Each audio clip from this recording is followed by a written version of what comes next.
Okay, I think we did it. I think, against all odds, we are here. Let me know if you can see and hear me. Oh my gosh. I was wrestling with this stupid light for like 15 minutes. Okay, excellent. I am visible and audible. That's fantastic. One of these days, I will start a stream on time and with proper lighting and everything already set up, but welcome, friends. Welcome. And Jacob Carter, thank you for $10. I'm sorry you couldn't you couldn't make it. Have fun at work. God bless you too. Much appreciated. And yeah. Oh man. It's been a long day, guys. It's been a long day. Got work and I started the push-up journey. I don't know if you're not aware. I said I'd do a push-up for every like on the Mr. Incredible video. I cut it off after 30 days. So it's about 14,000 push-ups. So I did 500 some, 520 some today. So yeah, it's a good start. Oh, what's up? Tolkien and Lewis, Ms. Ashur, Chief Speedius, Georama, Country Ann, and with an E. Is that Anna Green Gables? Because my wife would absolutely love that. She's a huge Anna Green Gables fan. Yes, yeah, nice. That's awesome. Anyhow, oh man, I don't stream a lot. This isn't something I usually do. I'm trying to do it more. A few of you may have seen like my Dark Souls stream from, gosh, when was that? Like the January, maybe? Where I basically play Dark Souls and do push-ups when I die. Which is, yeah, I want to bring that back. I actually have a pull-up bar, not in this room, but in another room. I got my pull-up bar finally back on the wall, so yeah. I'm going to start doing that again.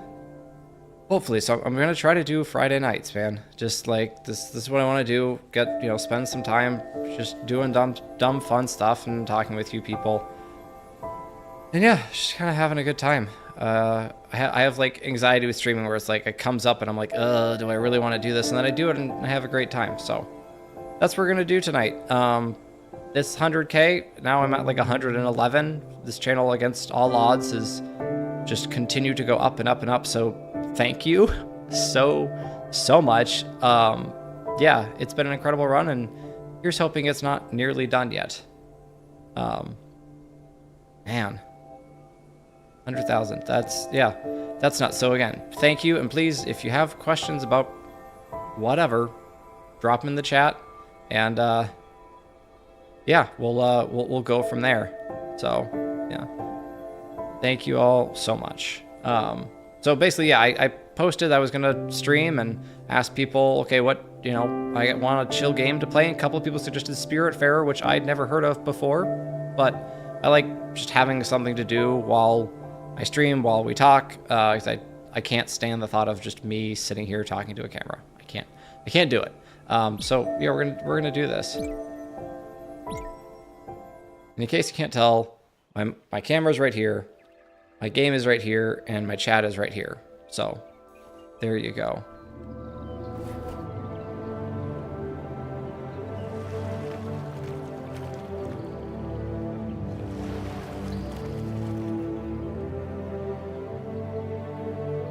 Am I playing as death itself, or is the dude with the cat?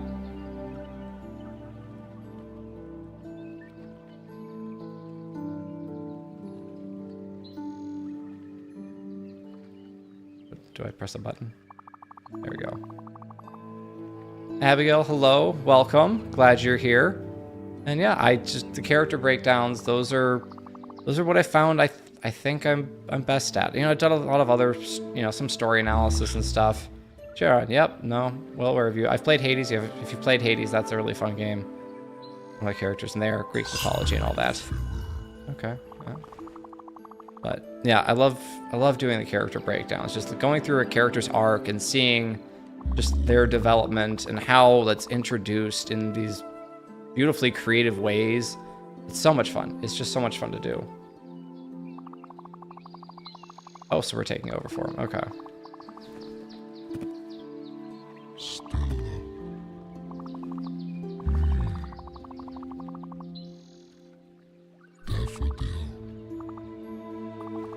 Don't get to name the cat, I see. That's a bummer. So is like the Spiritfarer himself dying? That seems odd.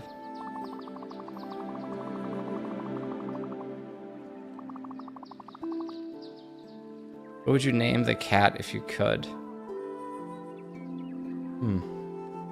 I'm not a huge cat person, so it probably wouldn't be something super flattering.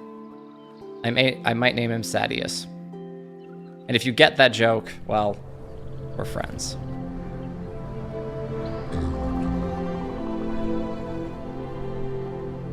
And if you notice my nose running or I cough or something, I apologize. I have a bit of a cold the last couple days. I don't know why I'm getting colds in like the middle of the spring or near the end of the spring, but every few months, like I get a sore throat and then I get a little bit of a cold.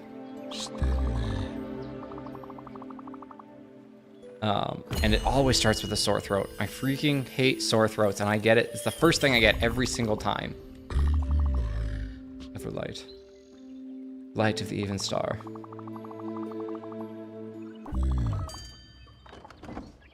Cats, man. I'm telling you.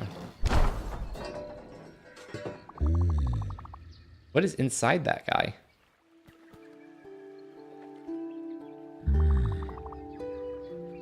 Let's see. Merit Elegance, thank you very much. I strive to be thorough, but every time I go to edit a video, I'm like, oh, I didn't touch on this point enough. I could have written more about that, and I have to stop myself from like going back and doing it because it's just too much. It's too much. Nadan asks, which character that you've done a breakdown on did you connect with, if any? Oh man.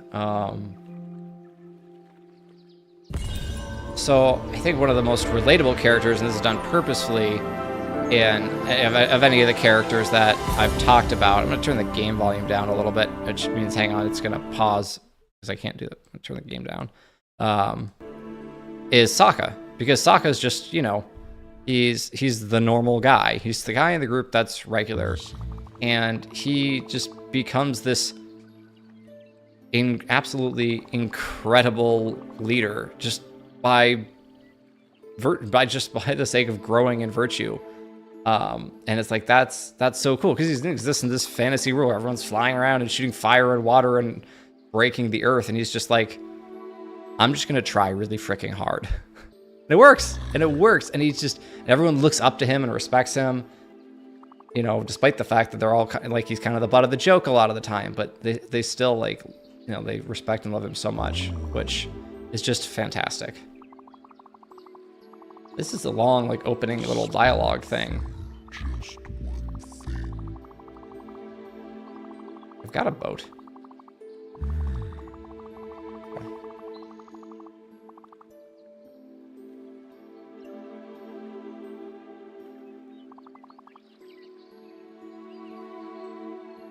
How do you feel about Tom Bombadil in The Rings of Power? Well, for one thing, from the pictures I've seen, his boots aren't yellow, and his jacket is not bright blue. It was kind of blue, but, like, you know, but this doesn't seem like Tom Bombadil. I don't know. I have a hard time imagining Tom Bombadil fitting into a narrative story, like, as a crucial part of that narrative. His point in The Lord of the Rings is that he's just beyond all of this. He's, like, outside of it. He will continue kind of no matter what, you know? Right, that's his thing. He's just like, he takes up the ring, he puts the ring on, and he's just like, ha. It's like, it literally has no power over him. You know, he's like the Saruman meme from the Two Towers movie. And it's just like, you have no power here. Oh, I think I you think? 'Cause I dropped down too far. Hang on. And that's, I mean, that's super cool because it's just like, yeah, he's basically nature, right? So, you know, why, he's like, he doesn't care. He just doesn't care about like anything else that's going on. They don't concern him. He's just above it because he just like is the world. So having him like be a part of this epic narrative, plus X, okay, I think it's telling me the Xbox prompts, but I'm using a PlayStation controller, so that's confusing. So I just don't see how it's gonna fit beyond any other whatevers they do with him. I just don't see how it's gonna fit.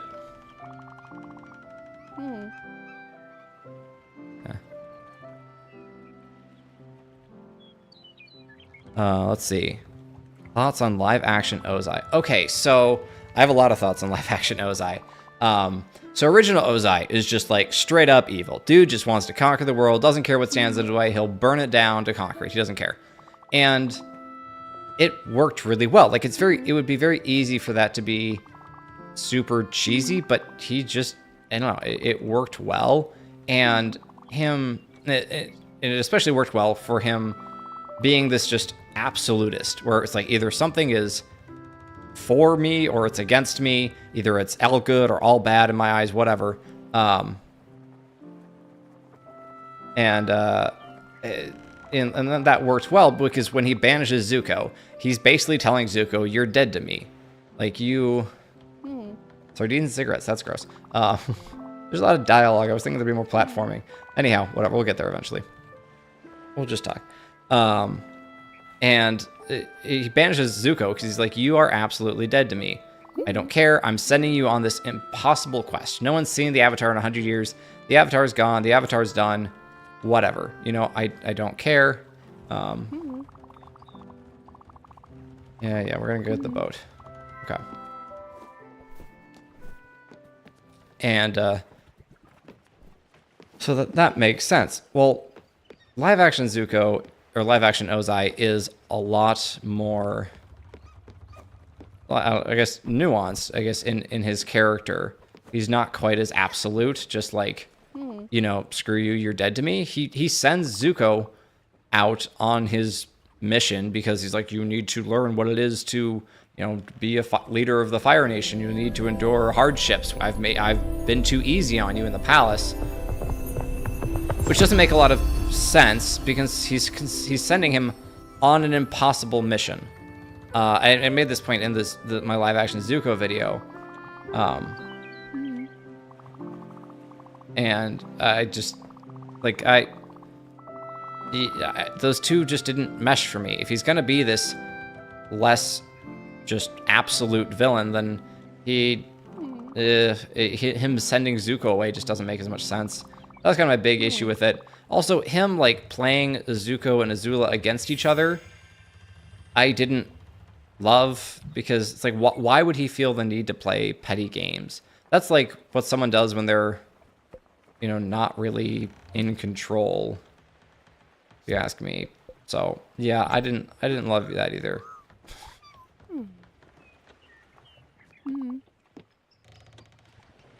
Hang on, that I heard a door open. That was my kid. Be right back.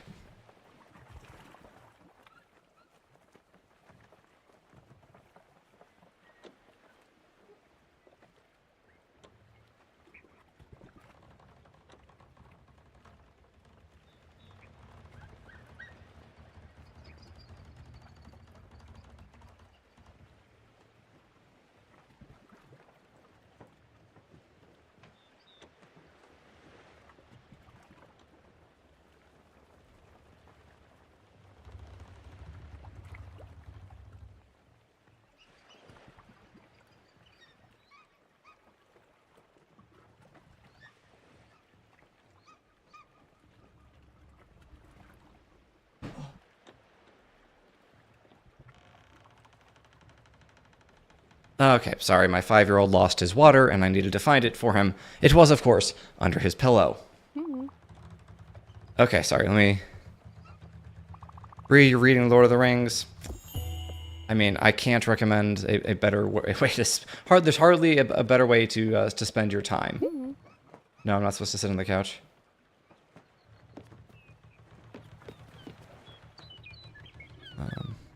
Towers. Nice Brandon Sanderson books. Thank you, Jason. Appreciate that.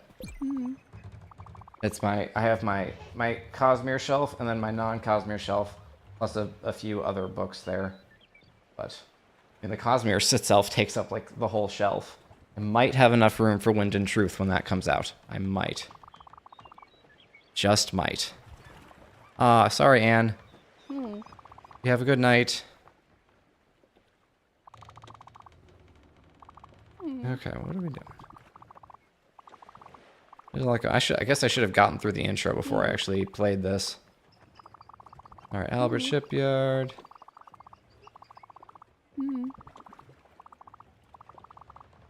Yeah.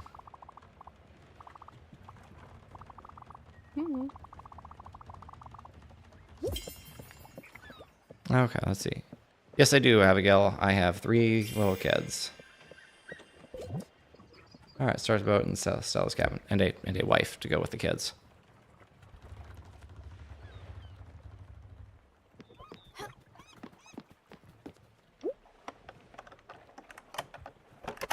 There we go. All right, we got a cabin.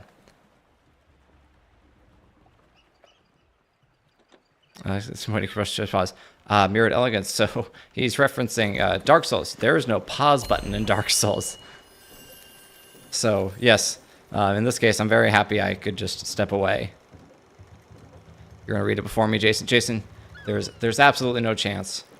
I will be absolutely crushing that book as soon as it comes out. Confirm travel. I'm not sure. Okay, I guess that's the prompt. Excellent. I'm thinking about reading some Sanderson recommendations. So I started with Mistborn, which is... Okay, I actually don't have the first one. But it's this is the second book, Well of Ascension. I think I must have loaned out I think my family has the first Mistborn book. And I think that's a really good introduction to Sanderson's works. I mean, I think if you Google like Sanderson, where do I start? You'll find like a blog post by Sanderson himself that says it. It's like kind of recommendations. I know people who have started with Stormlight and they still get really into it. But Stormlight is very long, and while I've super enjoyed it, it can definitely be a little bit because it's kind of confusing at first. You're like, what is going on exactly?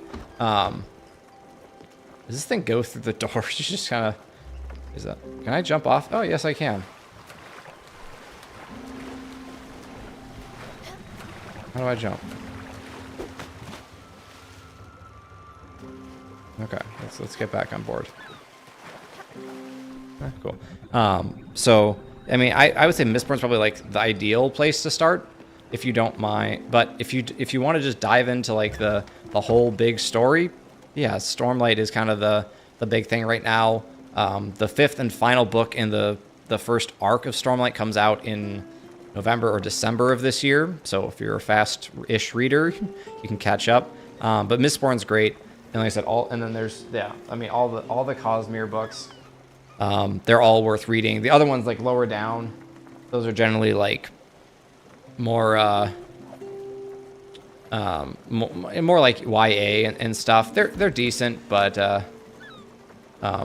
you know, not my favorite, but yeah, Mistborn is fantastic. So that would be my recommended starting place. But you can't go wrong with Stormlight either. But it definitely can be a little confusing at the get-go.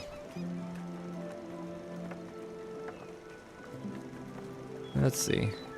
We played Iron Tales. I've never heard of it, Mike. A rat fighting frogs to save his kingdom.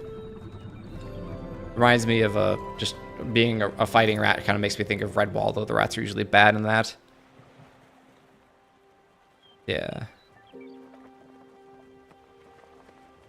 Bye, Jason. That was Mistborn. Mistborn's very good. Like I said, it's not super like high fantasy. I mean, it's Sanderson's basically best known for his world building. or like in his magic systems, which are all just on point, absolutely wonderful.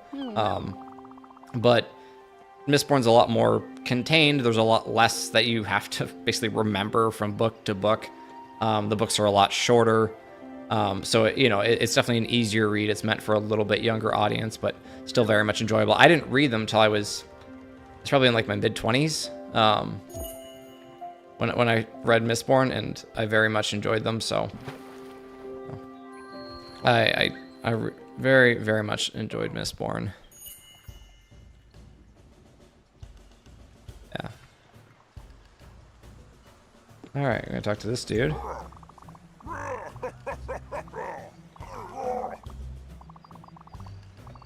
That would be me. Read the Silmarillion. Yeah, I mean, if you can read the Silmarillion and comprehend the Silmarillion, you'll be fine. I'm reading that. I read it a while ago. I think I listened to the audiobook. And now I'm going back through and reading it, and I buy a significant number of books on Kindle just so I can highlight stuff in the Kindle app. If you've watched like my Theoden or Aowen videos, you'll know that like I have highlighting in a lot of my passages. So that's from the Kindle app. So you can search for a character name or a phrase that I know is somewhere, and highlight that, or highlight whatever I want. So that's super convenient. But for books I really love, I will always have a actual physical copy.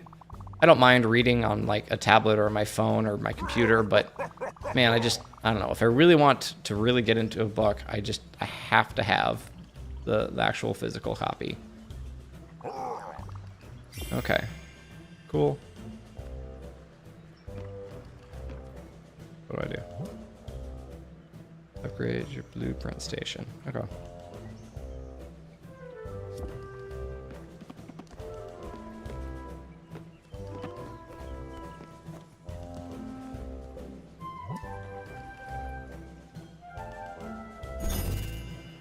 There we go. Can't do that.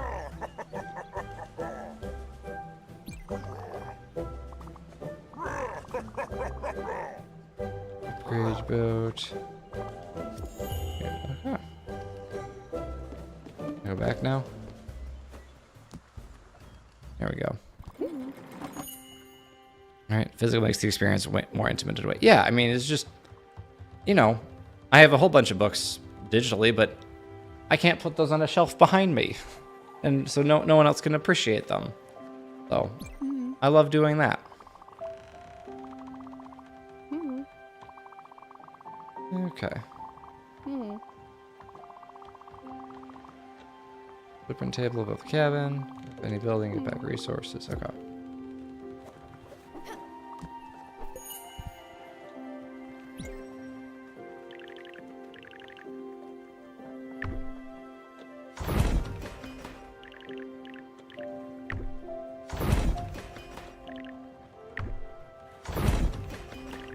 I'm not sure.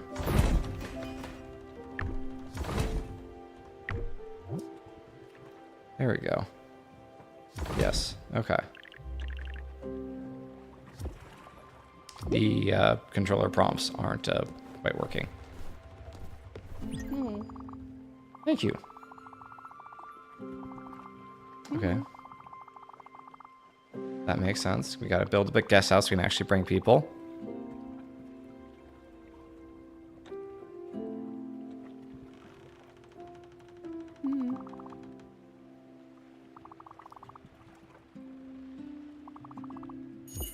Hey, watch your videos on Avatar, how men and women are portrayed in media, but what Lee do you cover? Lee? Numerous stories on media you're planning to cover in the future. I'm not sure what you mean by what Lee do I cover. Oh, what else? Okay. Yeah, I mean, it's mostly, I mostly talk about characters and, kind of just how their arcs happen, what's impactful about their arcs. That's generally what I talk about. Let's see. There we go. So that's kind of what I focus on. I talk about philosophy and like the virtue of the characters and stuff like that. But you know, the tagline for the channel, it's in like the banner when you go to my channel page, is essays about the stories that really matter. Stories that really matter is, of course, a reference to what Sam says in The Two Towers near the end there, right? The stories that stay with us, the ones that really matter. And, you know, it's kind of talking about why, I wanted to talk about why these stories matter, like how fiction, you know, has a real effect on our real lives. So, and most of that is, you know, through analysis of the characters and just how they live out the various virtues and how they recover from vices and how they struggle and how we can learn from all that. Man, there's a lot of... I did not think there's going to be this much like dialogue and stuff. I'm sure there isn't later.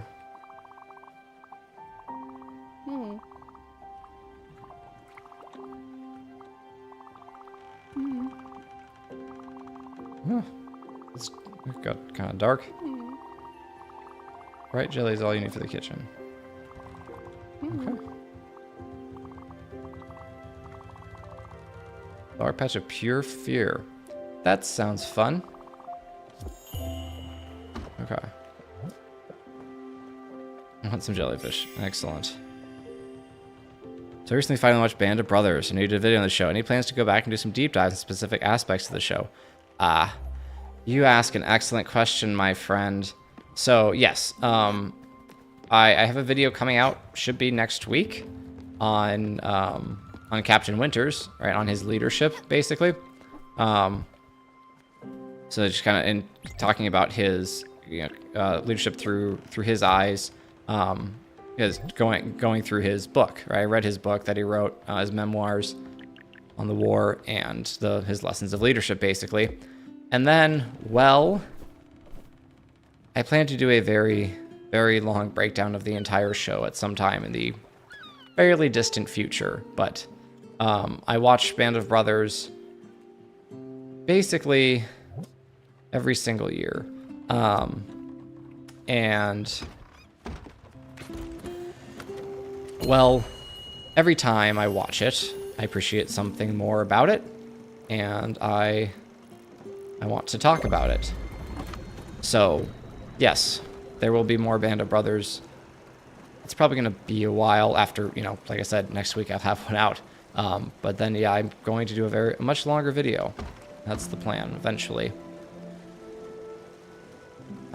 You know, there's lots of other stories. So, to go back to your question, Abigail, what else do I plan to cover in the future? So, you know, I started this channel with, like, Star Wars. I was talking about Star Wars.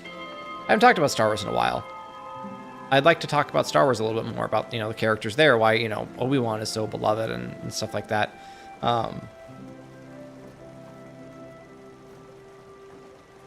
Ahsoka is one who's been on my radar for a while. It's just a character well worth discussing. But I've only watched Clone Wars through once, so I need to go back through Clone Wars in order to put that video together. So that's going to take some time.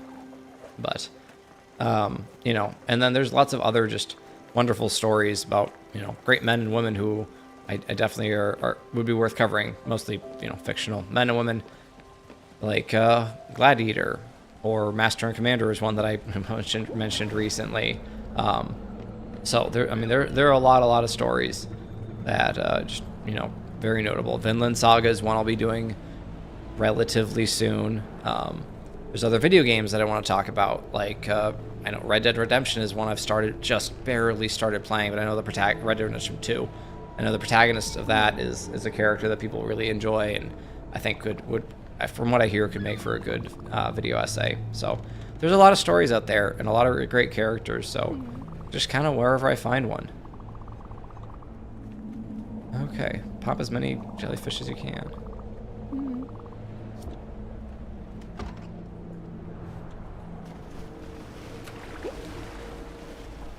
I'm not sure what I'm doing here. Do I just jump on them? Good. I don't think I can really die or anything here. Tolkien Lewis, have a good night. God bless. Will we get a Faramir video? Oh, absolutely, yes. Faramir video is absolutely something that's going to happen. Come on, up. Get up there. Dang it, I missed. Okay. Yes, I will 100% be doing a Faramir video. And there's going to be a lot to talk about there because, you know, obviously Faramir in the movies and Faramir in the book are rather different characters, and, you know, one crucial point. Whoops. So we'll talk about that and how Jackson didn't quite get what Tolkien was doing with Faramir. You know, he made Faramir a lot more like Boromir, and he's kind of supposed to, you know, stand apart from Boromir. So there's a lot to talk about there. But yeah, I mean, Book Faramir is like, so it's pretty funny. Tolkien says in one of his letters that he's like, of all the characters in my books, I'm most like Faramir. It's like, okay, sure, Tolkien. You know, yeah, the guy who refuses the ring, you're most like him. That's real humble. But not that I don't believe him. He does say, to be fair, he does say in that same letter, he says, except for the one thing that they all share, which is bravery, which I feel is not really fair of Tolkien to say of himself, because the man served in World War I, so I'm sure he's brave as any man, honestly. But anyhow, yes, Faramir video, absolutely.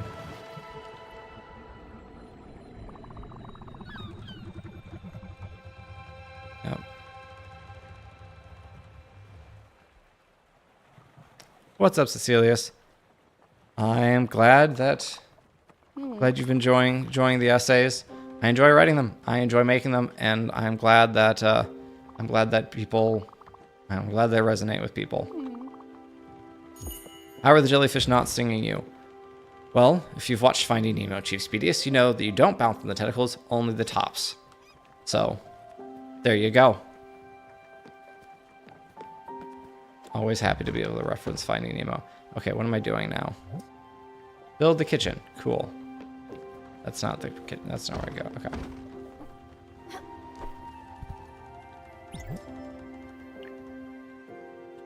What am I? Kitchen. Ooh. Oh yeah. Okay. Have you had any interest in video game characters? Very much so. I think that's what your text says. It's a little bit obscured behind the emoji icon right there. But yes. So if you haven't seen it, I did a very lengthy video about Kratos from the 2018 God of War games, or God of War game, and yeah, I super enjoyed doing that. I'll be doing part 2 on Kratos in the next couple of months. As I am playing through Ragnarok, and I think I'm at least halfway through the game, so yes. And then, you know, I mentioned Arthur Morgan, and then, I mean, there's lots of other video game characters. I'm happy to take suggestions on those. What am I even doing right now?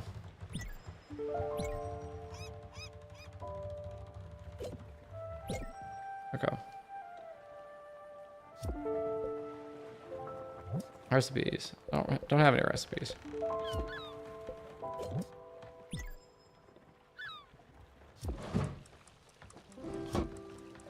The prompts on here are not working. So you know you love Tolkien, are you actually equally a C.S. Lewis fan?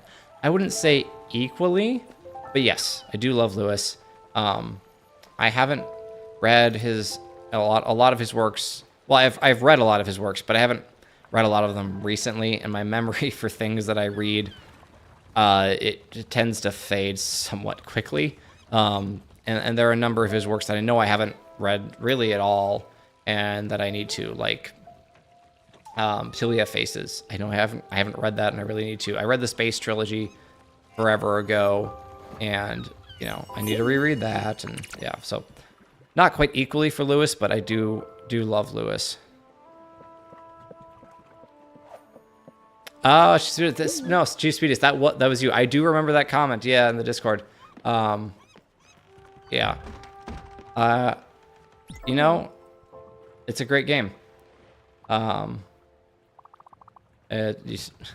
highly recommend it. Hey, and welcome back. Have you read any of Dostoevsky's works? Okay, so I can never get the Russian author straight. So I'm currently reading War and Peace, but that's Tolstoy, I believe. And by currently reading, I mean I was reading it late last year and then earlier this year. But we moved, and like in the process of all that, I put it down. I haven't picked it up for at least the last 2 months. I think I'm like a third of the way through War and Peace, but I'm pretty sure that's Tolstoy. Yeah, no, Crime and Punishment, no. Not read Crime and Punishment, nor Brothers K, which I think is the other one, or is that Tolstoy too? Or nor Anna Karenina. So all ones I'd like to read at some point, for certain, but yeah, not, unfortunately, I have not yet had the pleasure. I'm not even sure what I'm saying. Oh, okay.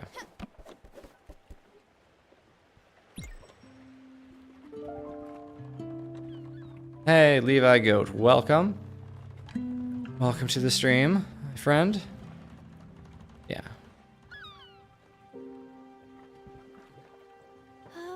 Okay, I'm going to have to cough. Excuse me, I probably won't be able to mute.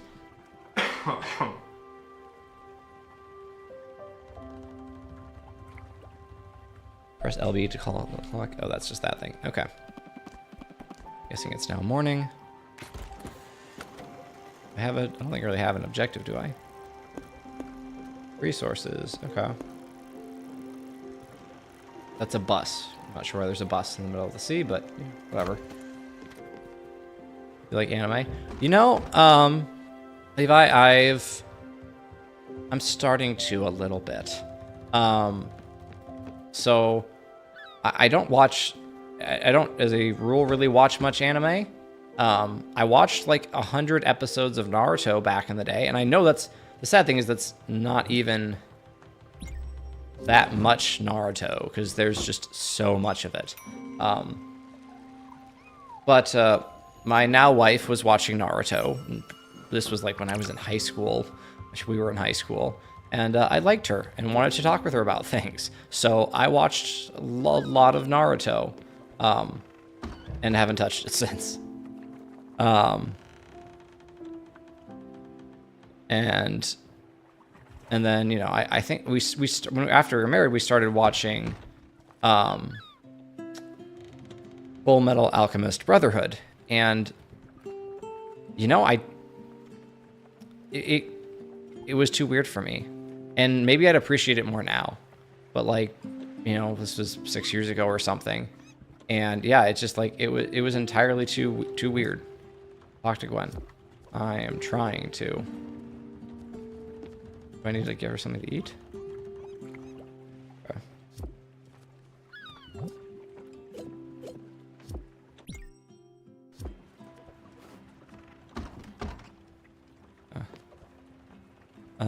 And then, but right now I'm watching Vinland Saga, which is, I mean, it's definitely different from you know, a lot of anime, but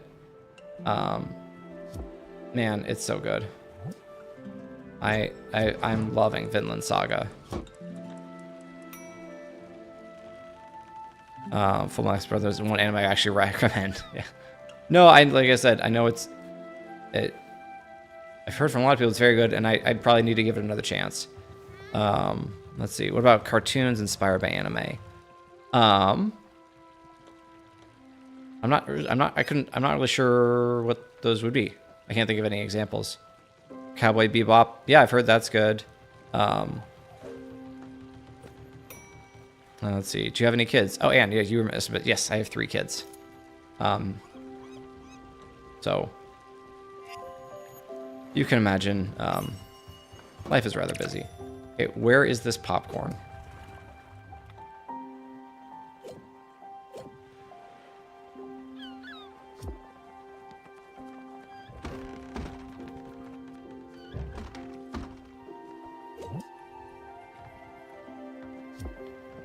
Okay, she's just finally awake now. Oh, I can pet the cat. I like the cat. The very accommodating cat. They don't usually do that. Okay.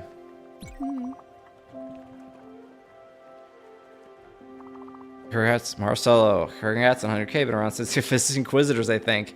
Improved on transitions a lot. A lot of other things as well. Oh yeah. Thanks, man. Man, that is a long time ago. You are an OG, my friend. And those are some of my first videos. That's awesome. Yes, no, I've worked very hard. It may have been you. It may have been you, but I distinctly remember a comment on, I think it was like one of my community posts saying you could work on your like transitions, and that is stuck with me. And you know, I've worked on that a lot. Love the vids. Do you ever read nonfiction CGT? Yes, definitely. So I don't think it's largely not on the shelf behind me. Well, some of it is. That was you, Marcel. Yeah. Well, congratulations, man. You've made a difference on my writing, so I appreciate it. Props to you. But yes, GGG. I do read nonfiction. I've probably the genre of nonfiction that I've read the most. Honestly, aside from like, it'd probably be pretty close between like, you know, religious and spiritual books and military history. So I mean, right behind me,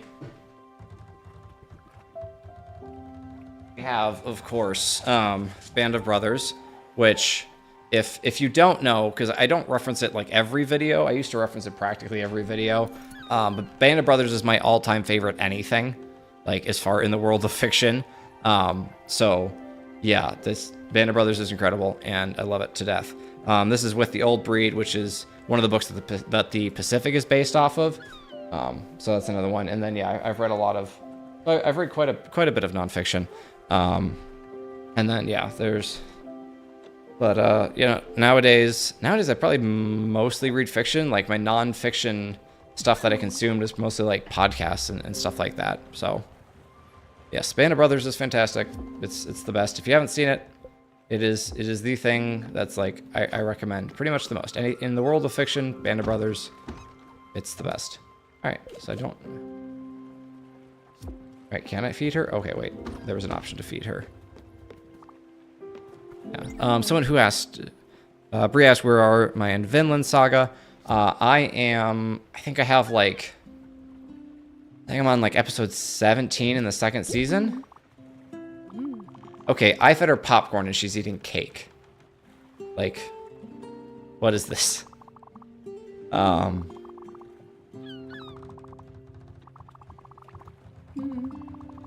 Okay, so I gotta. She wants comfort food and coffee. Got it. But yeah, so I think I only have like 6 episodes left or so. Or is there 24? So I have like 8 episodes left. And yeah, it's so there. Yeah, I'm excited to see the end of it. Though it's not the end, as I'm pretty sure the manga goes past where the second season ends, and it definitely does not feel like we're gonna wrap everything up in the next 8 episodes. I mean, it feels like there's a lot more to do. I mean, there's a lot of characters, a lot of different arcs, and a lot of growth and stuff happening. So, and we just got introduced to like a couple new characters, you know, and their relationship pretty recently. So, yeah, it's but there's a lot to be said, and I'm kind of trying to think through in my mind how I'm gonna talk about it, because you know, Thorfinn is obviously the main character there, and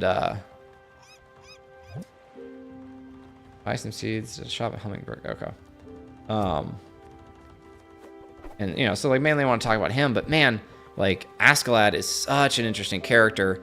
And then you've got Einar in the season 2, and they spend a lot of time with him, and you've got the chick that's there at the farm, and oh man, there's just there's a lot. And then you got, you know, Canute obviously has his whole thing.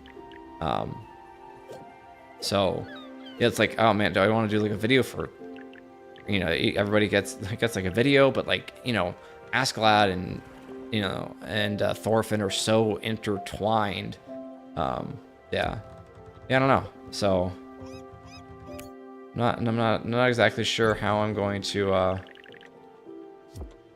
gonna do that, but yes, I'll be talking about Vinland Saga for sure. And then, you know, probably in a few months or so. Once I got other stuff I got to and want to do first. So shenanigans option in that menu. Yeah, I'm not really sure what that's about. There's no current objective shenanigans. So yeah. Oh yeah, Thorfinn definitely. Yeah. Ooh, and Puss in Boots: The Last Wish. Yes. Okay, so yeah, that is one of the movies that definitely surprised me. Like, you know, I'd heard it was good. I'd seen reviews and stuff. I think I'm supposed to travel somewhere. And I like my wife and I watched it, and she was like, "I heard this is really good," and I'd seen some like reviews on YouTube and stuff. It's like, "Oh yeah, I've heard that's good." I was not prepared for how good that movie was going to be. Oh my goodness. I mean, that was ridiculous. That's one of the best movies I've seen in the last like 5 years. I was not prepared for how good Puss in Boots: The Last Wish was. That was so very good. Such a great character arc. All the characters were really fun, really cool. Even like the comic relief characters just had like a good thing. And I don't know, John Mulaney's character was hilarious, as you would expect. But yeah, no, I would love to talk about that. That's another one that, yeah, it's a great character arc to kind of go through.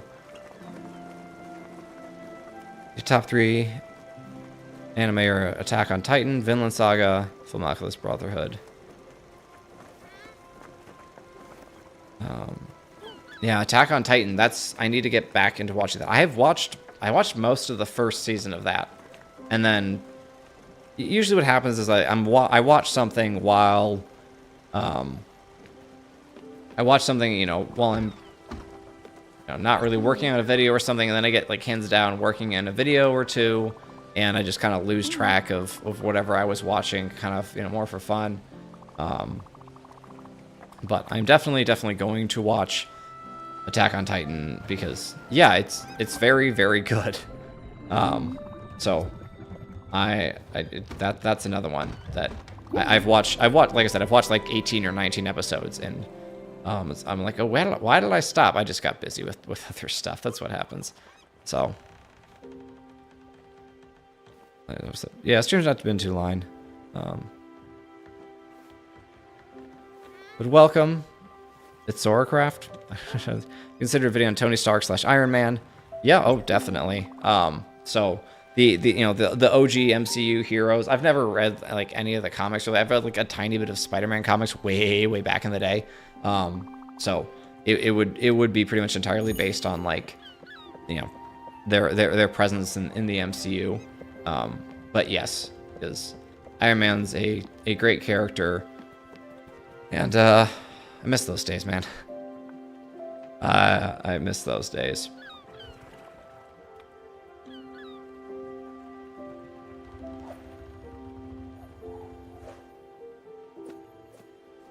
Yeah, I'm in Central Time. GG Adams only watched first season, gave me nightmares. I'm assuming you're talking about Attack on Titan. Yeah. Sorry, I have to take it. Yeah, it's kind of. What am I doing?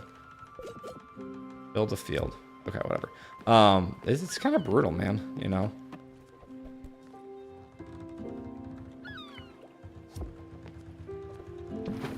I get it.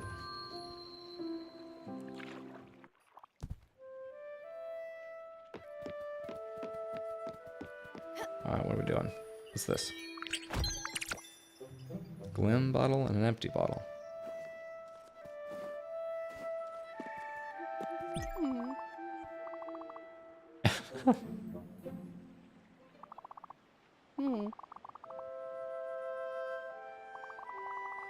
Yeah, that's how trees work.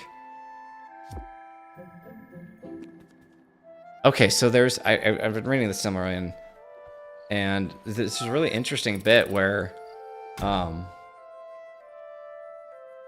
do I do here? Okay. All right, you know, I'm gonna butcher like the actual, you know, how this is actually placed, but basically, Yavanna, who's essentially she's the the Valar, one of the demigod essentially, right? I mean, this is the Valar are. People will equate them to angels. They're more like demigods, honestly, because they're kind of in charge of like a certain area of like nature, and she's in charge of like things that grow. Basically, that's her domain, and she asks, Eru Iluvatar, hey, like, I don't want my stuff to get ruined. Basically, I don't want my nature to get cut down. And he's like, yep, sorry, the elves and men, they're going to cut down your they're gonna cut down your trees, and they're gonna do it as they need to. And it's just kind of interesting where it's like, yeah, if you know anything about Tolkien, he loved the natural world. This is very, very big deal. But he wasn't like, we can't ever cut down a tree. It's like, no, we do need to use stuff. We do need to build. It's just kind of this pragmatic. Ow, I guess that hurt me. Basically, do it to the extent that is, you need, not. But not to the point where, you're causing harm, which is kind of the, what Melkor does, and he perverts and harms and everything. So, I don't know, it was just kind of interesting. I wasn't really going anywhere with that thought. It just kind of interested me. But because she has a whole conflict with Aule, who's the guy who, like, makes the dwarves, and that's a whole thing. And, she's not really happy. Like, they don't get along super well, because, so, like, that kind of, like, her, elves and dwarves, and kind of almost predates, how do I get back up here? Like predates the elves and the dwarves, where it's just kind of like, the dwarves are very much like they use nature, right? It's kind of what they do. The elves tend to respect it a little more. They do use it. It's not like elves don't cut down trees, but I don't know. It's kind of like that conflict between the elves and dwarves, like, has kind of a supernatural and primordial origin. So, I've been rambling. Senior short reading the 101st. Nope, just a big fan. We were talking about that earlier. I have not served in the military at all, but I was just a big fan of the Band of Brothers and the 101st Airborne. So that's why I have the shirt. It's basically like having a shirt for like a football team that you're a fan of, in my mind. Yeah, this dear lady is getting on my nerves.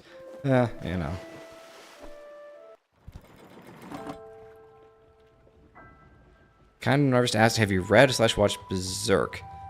No, but I've definitely heard of it. That's familiar. You'd have to tell me more about it. Have you read Harry Potter? Yes. It's been well over a decade, though. And I definitely enjoyed Harry Potter. I probably enjoyed like 65% of Harry Potter.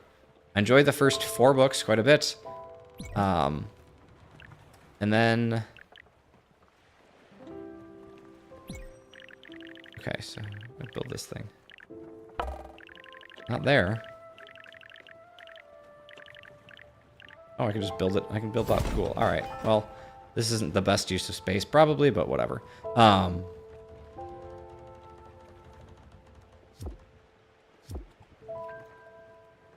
yes. And then 5, 6, and 7 Harry Potter.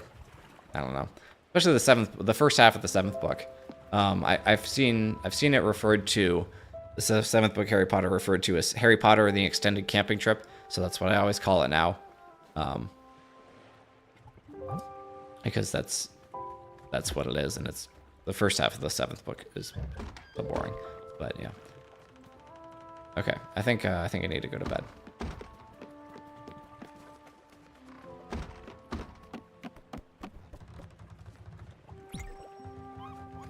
Let's see. Do you like Invincible?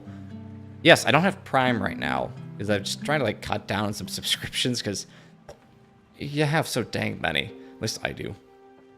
So I don't have Prime at the moment. But yeah, I watched the first season. And I watched the first few episodes of the second season until this went on a break, and I did definitely quite like Invincible. At least I really liked the first season. The second season got off to, I don't know, kind of a slow start. There was like, I think the last episode before the break was like really, really good. Finally, my wife and I were like, okay, they're finally going somewhere. I guess we're just gonna go here. But overall, yeah, I do like Invincible. Zerg's a dark fantasy, wonderful, compelling story as well as heavy subject matter. Let's get the Black Swordsman. Okay. Is Berserk's manga and an anime, I assume? You said read/watched. Okay. Yeah, no, I mean, that's something I'd be happy to put on the list and check out. Like I said. Oh, I can fish. Well, this game just got like 500% better.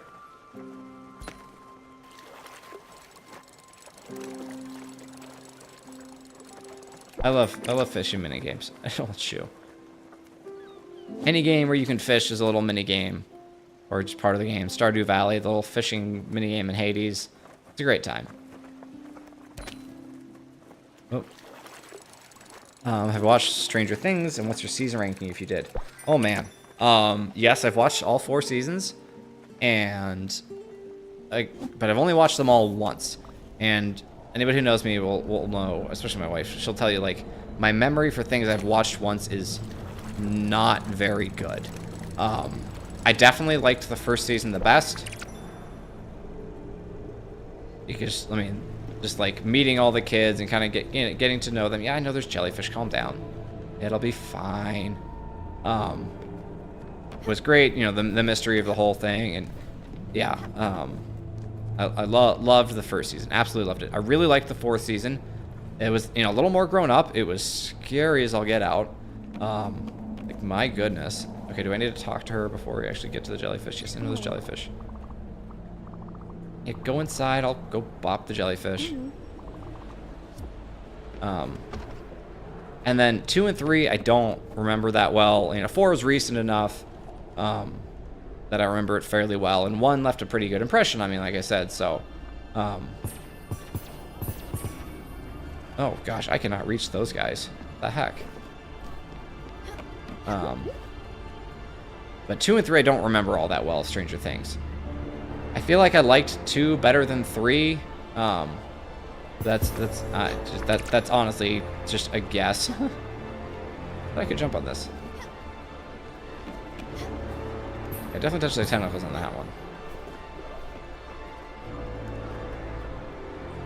Cat's looking more like a squirrel there. Ah, dang it. I'm missing jumps left and right, guys. Is there wind going here?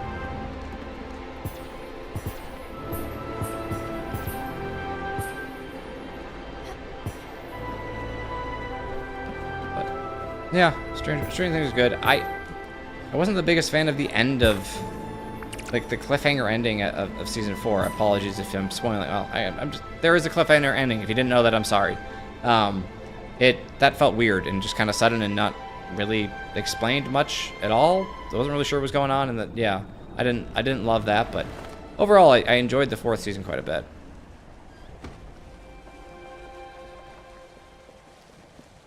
I've seen Fallout. I have not seen the Fallout show, and I have never played a Fallout game. I think I have Fallout New Vegas, and I bought it for like $2 however long ago, but I haven't actually played more than, I think, like 10 minutes of it. You know, it's just like, oh, I'll try this new game, and then I get distracted by a million other things. Okay. Okay, so I can plant field seeds.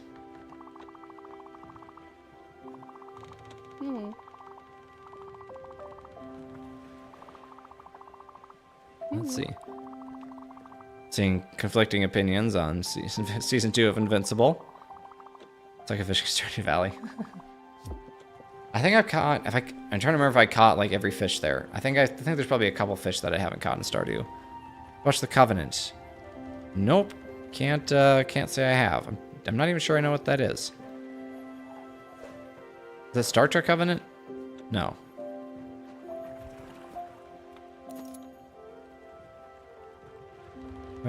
Is there a Dungeons and Dragons fan? Nope. No, I've somehow never gotten into D&D.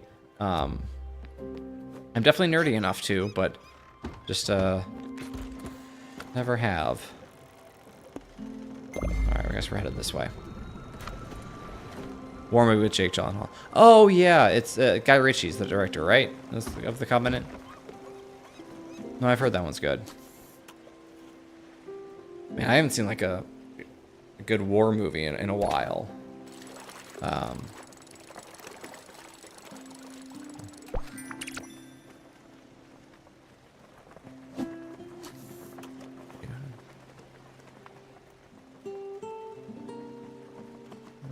Okay, we're waiting. X-Men 97.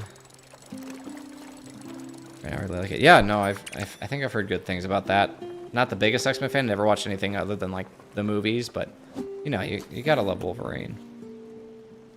Talk a lot about humility. What do you think leads to true humility? Ooh, that's a tough question. I guess we're yeah, we're moving into the philosophical questions.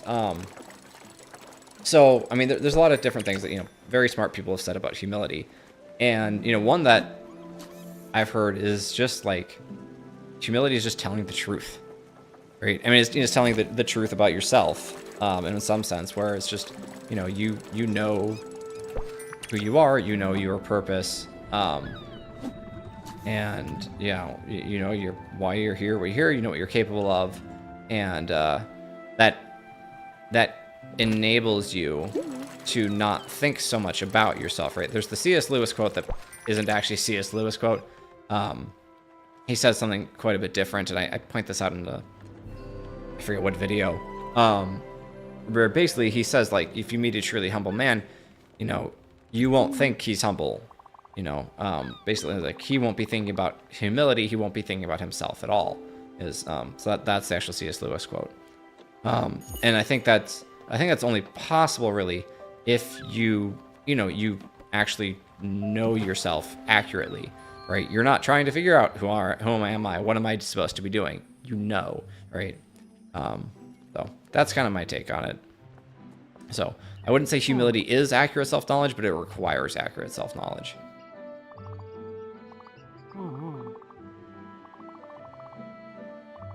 This guy's afraid I'm going to dox him. Same, bro. I don't want to junk mail either. Everyone still Joy Noel. I have never seen that. I'll have to check that out. We watched Tolkien. Came out a few years ago. Like a documentary movie? No, I definitely have not. Yukai, welcome so much. Glad you're here.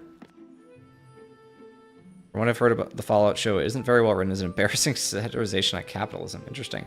Funny, I've heard like super conflicting things about Fallout, and I haven't even watched like any videos about it. But I do know that there have been like people who have had seriously conflicting opinions about it. I'm not sure what this guy's talking about, which is interesting.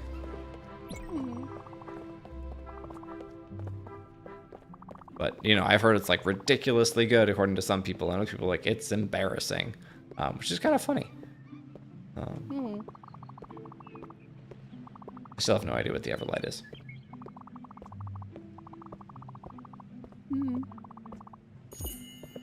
Anyhow.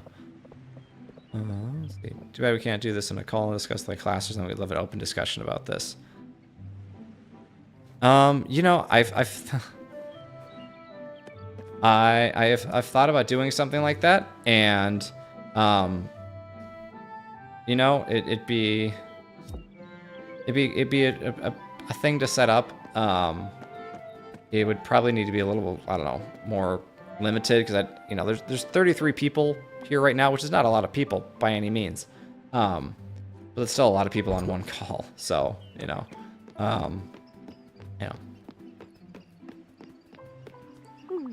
I do have the idea of potentially, at some point having conversations with my wife about stuff, because we talk about shows and stuff all the time, right? A lot of these smart things that I say, my wife said them first.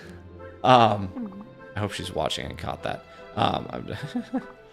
But so I'd love to to do that. I love the idea of actually having conversations, but yeah, we'll see.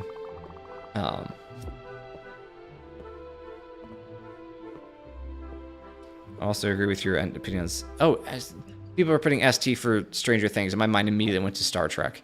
I don't know why. We were just talking about it. I realized the thing around your neck. Oh, is that the thing I'm playing with? Oh, okay.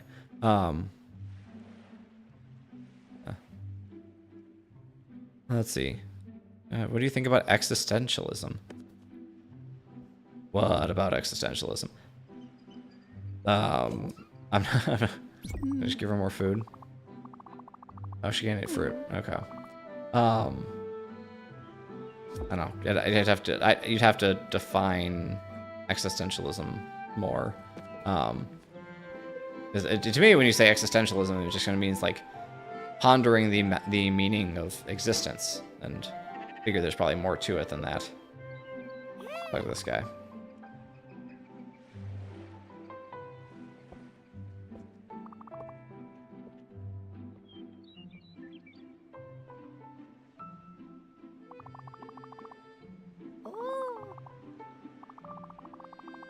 Okay.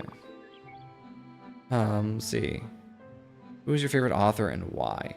Well, Tolkien, because the Lord of the Rings exists. Yeah, I mean, as far as like fiction, yeah, it's Tolkien, and you know, it is mostly Lord of the Rings and The Hobbit. I don't think I can afford that. Of this stuff, linen seed. Okay, I need.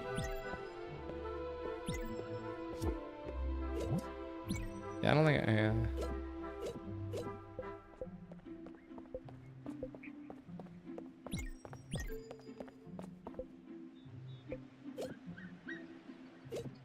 I think it costs 7,000 and I have 670. Yeesh. Okay, well I can't afford anything here. But yeah, I mean Tolkien is just like, I mean, the man didn't just write. He discovered. I mean, this is how he puts it. He discovered Middle Earth.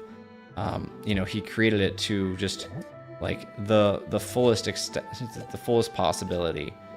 In just an unbelievable way. Yeah, so it's just, I mean, yeah, and then like the prose of Tolkien are just unbelievable. I mean, you know, if I cannot read his Ride of the Rohirrim without like coming to tears. It's unbelievable. Okay, so I can sell stuff. How incredibly powerful his words are. Okay, well I can't do anything here, so what am I supposed to be doing?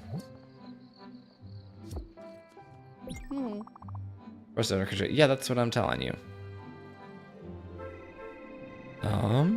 Fairly new to the channel. I've really enjoyed, especially Lord of the Rings vids. Also, it helped me ideas for a comic I'm working on. Well, glad I could help. And Lord of the Rings videos are pretty much my favorites to make. I love Lord of the Rings more than pretty much anything else in the world of fiction. So glad you have enjoyed them too.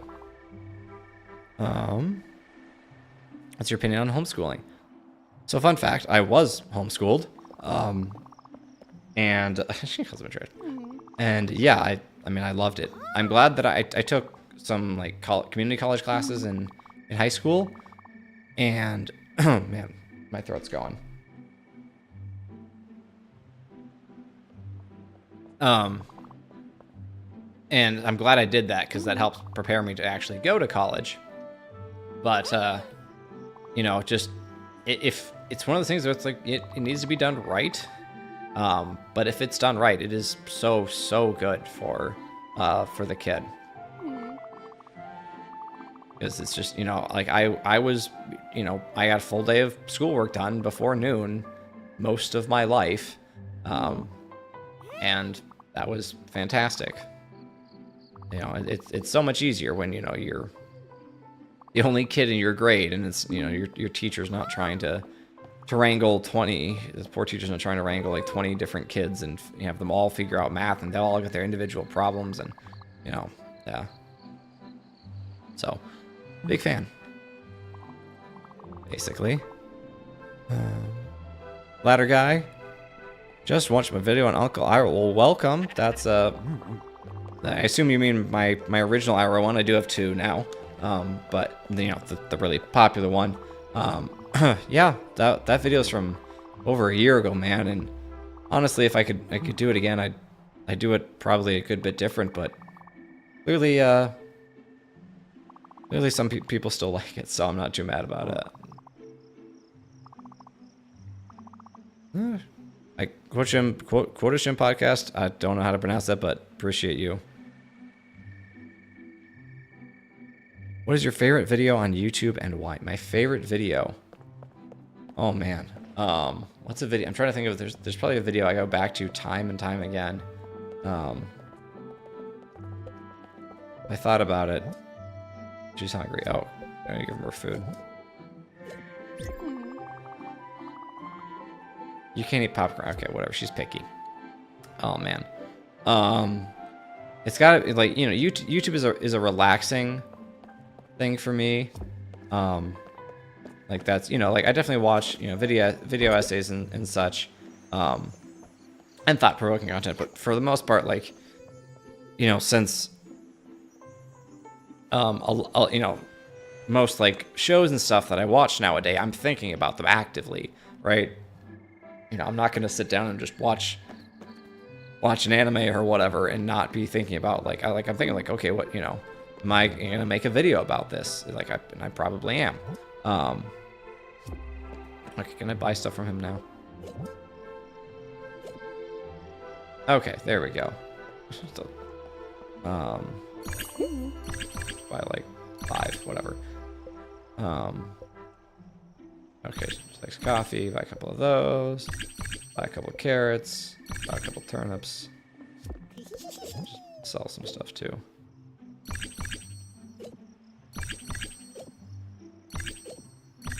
I don't know if I'm just gonna sell a couple things.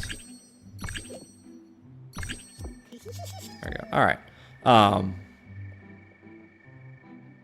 What was I talking about? Oh, favorite video. And yeah, I don't know if I could pick one out, but there's channels that I go back to, and again, it's all like super just dumb, fun, relaxing stuff, like How Ridiculous. Just this, you know, if you don't know, they're a huge channel. I think they have like 20 million subs or something.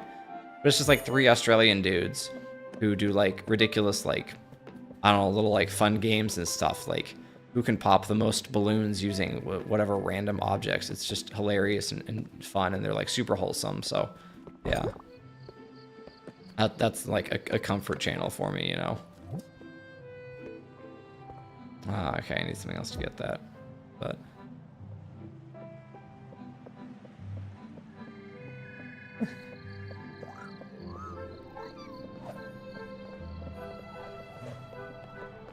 homeschool, there's a lot of homeschool. I love the homeschool love in the chat. That's awesome. What's in here?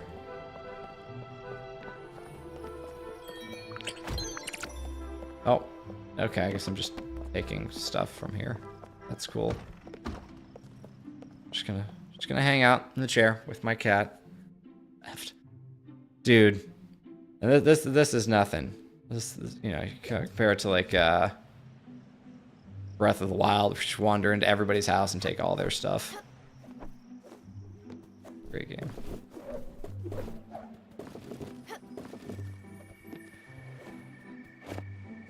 There's a fire hydrant. I was not expecting to see that. What am I doing here? Let's talk to Gwen. She doesn't want to talk. Back? Oh, let's go back to the ship. Oh, man. 9:50 already. Gosh, I'm going for almost an hour and a half. Where's the time go, man? Guess I'm gonna sleep till morning. Nothing is wrong unless it's from pirates.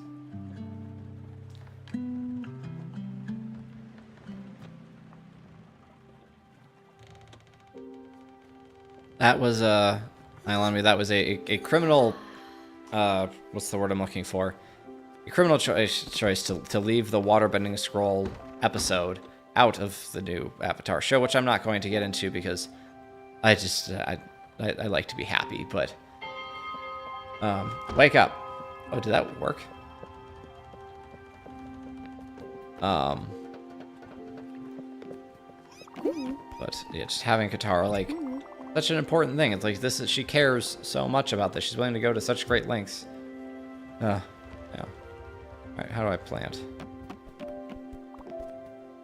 What? Yelling at me for? I know you're hungry. Can't think about anything else food right now. Yeah, that's, you know.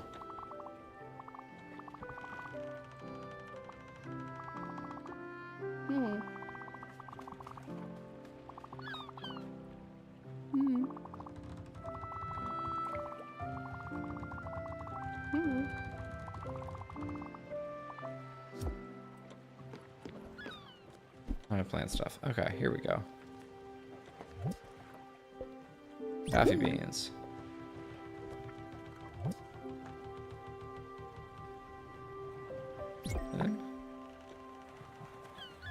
And more coffee beans.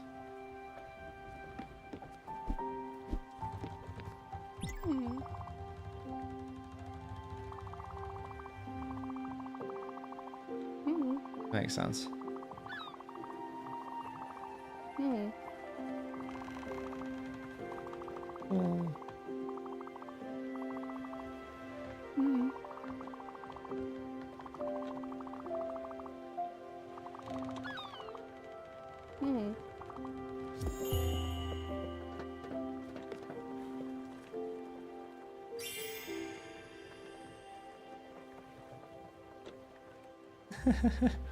Yeah, no, I did pick this game as people said it was just kind of chill. I wouldn't have to really focus on it or anything.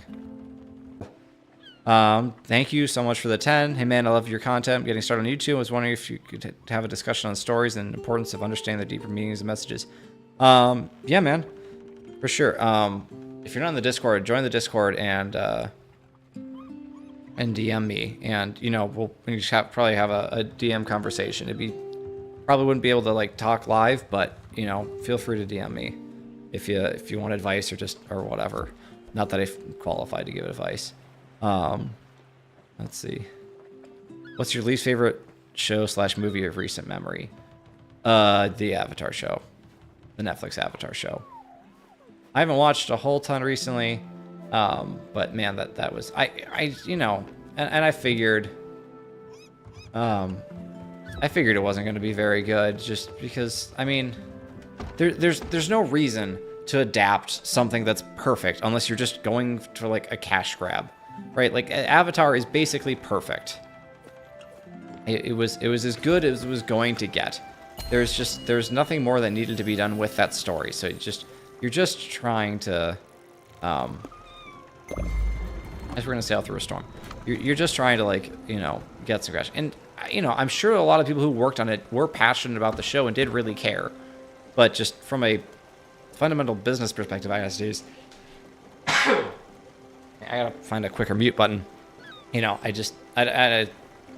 what was the point of it? So, recent movie that I watched recently, which came out almost a year ago now, was the Mission Impossible, whatever it was called. I don't even remember. The latest Mission Impossible movie. I love the MI movies for the most part. I don't remember the second or third ones really at all. But like, was it 4, 5, and 6? Rogue Nation, Ghost Protocol, and grab the other one that's like I don't know, it's something with like nukes or whatever. I really, really liked those. You know, they're not like exceptional character movies, obviously, but you know, Ethan Hunt's a pretty solid dude. He's trying to, like, you know, trying to do the right thing. He's trying to, you know, act honorably and, you know, do what is best in the face of impossible odds, and it's good fun. But man, I did not really like the latest MI movie. It just, I hated the villain, like the AI, basically the like all-seeing AI that randomly just didn't see stuff. There really weren't many good stunts, and I didn't particularly care for either of the female leads. And I didn't really buy, like, Ethan caring that much about the one who had just been there and, like, basically all she did was betray him, and then she gets in danger, and he's like, don't you dare hurt her. It's like, why do you care about her? The other one, yeah, you know, she's been his partner and stuff for a long time, but yeah, I don't know. That movie didn't hit like a lot of the others had, so Yeah. Hello, Muffs. I love your videos that help me center myself in a certain time in life, and in a sense, I owe my life to you. Well, that's high praise, man. I'm glad you're doing all right, and yeah, I don't know what else to say. Those are awfully big words. All right, yeah, I don't know what to say, but just hope you're doing well, man. Oh, and I guess the stream crashed because I hugged the deer. Apparently. Yes.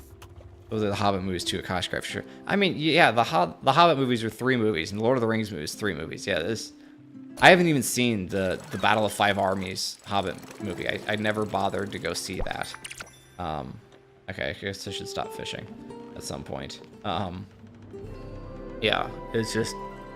I didn't hate the first Hobbit movie. It was all right.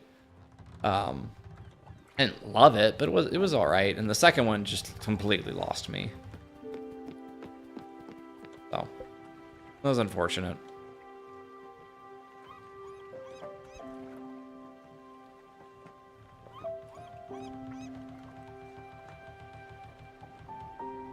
So I think the Hobbit movies are decent. I read the Hobbit and how bad it was. Yeah.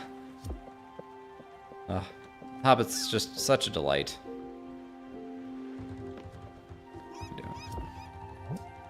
Find a passenger here. All right, let's go.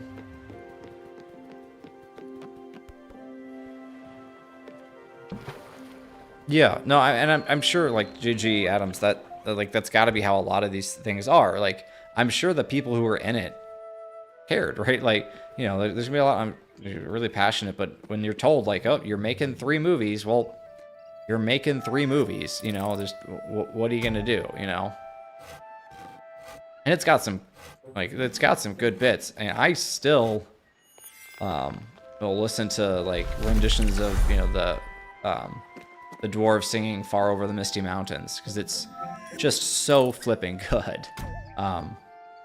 My daughter will have me sing her that song like when she goes to bed. And I have to look up the lyrics because I don't sing usually the whole thing because there's quite a few verses, but I'll sing like the first 4 or 5 verses, and yeah, it's so good. All right, Inside Ash, thanks for being here, man. Appreciate it.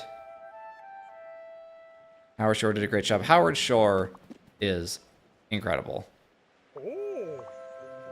Just unbelievable. I was talking about this recently with my wife. Like in terms of like music, soundtrack composers, whatever, from the last 100 years or whatever, John Williams has got to be at the top of the list. I mean, the man's body of work is just ridiculous, right? It is Star Wars, Jurassic Park, Jaws, E.T., Saving Private Ryan. What else? A bunch of other stuff that. Okay, what am I doing here? River the Lost Limit. Can I fish? Oh, okay, cool. There we go. So I mean, John Williams has just done so much, right? And it's all so freaking good. But the masterpiece that Howard Shore created, that is the Lord of the Rings soundtrack, is just a cut above everything else. It's unbelievable. I mean, I love music, and music can definitely make me feel things, but no music makes me feel things like Howard Shore's soundtrack does. Not even close to that level. It's unbelievable. It's just dun dun dun dun dun dun dun. Oh my gosh, when like the violins start playing as the Rohirrim start riding towards Minas Tirith, just it gets you. The Grey Havens theme playing as like Pippin and Gandalf are talking, and then it comes back and like this just huge orchestral boom when Sam lifts Frodo. Oh. It's too good. It's too good. This stuff is just burned into my memory. It's crazy. Oh, I guess this guy's my passenger now.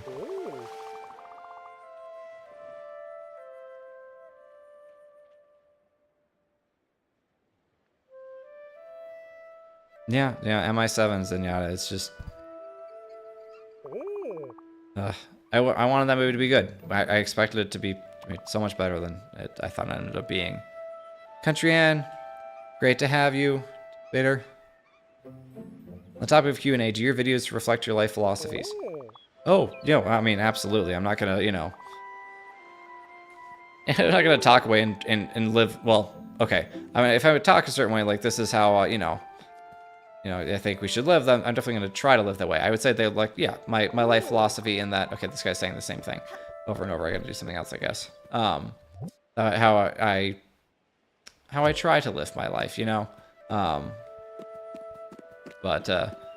Yeah, they reflect the ideals that I aspire to, basically.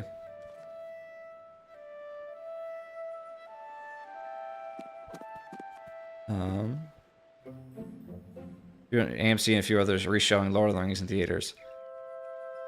You know, I don't really, I mean, I get like I get why people like it, going back to theater to see a movie that I've, can I do anything with this person other than I'm trying to talk to him? Wait, okay. Okay, there we go. Now I can go back to the boat. That was weird. Yeah, I don't know. I'm not really like go back to the theaters kind of person. Not really my thing. But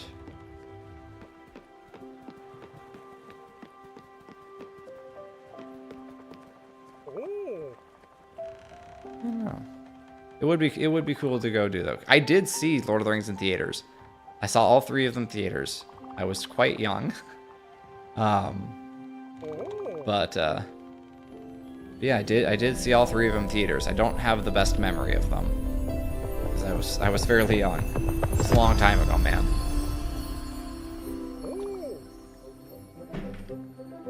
You're a frog. Oh. You look surprised.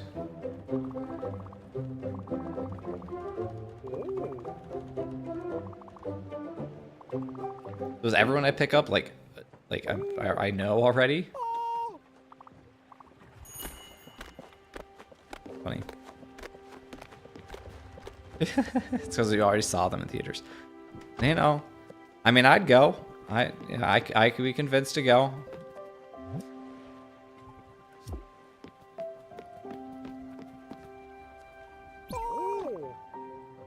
Oh no, he's excited about the tech on the ship, of course.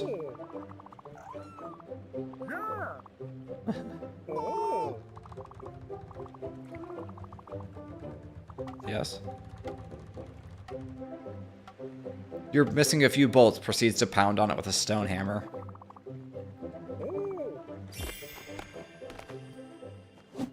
That was a frog. Just people like, do people die and like their spirit shows up as like their spirit animal? Is this the? This is what I'm seeing here. Oh, well that didn't work. What is your favorite part in all of Tolkien's work? Oof. What was it? Okay, quickly release the button. Got it. All of Tolkien's work. Gun to my head, I would have to say, when Sam is being tempted by the ring, and it's like, hey, think of the garden we could create. We could take all of Mordor and make it one giant garden. And I think that's just, like, it's one of the funniest things ever.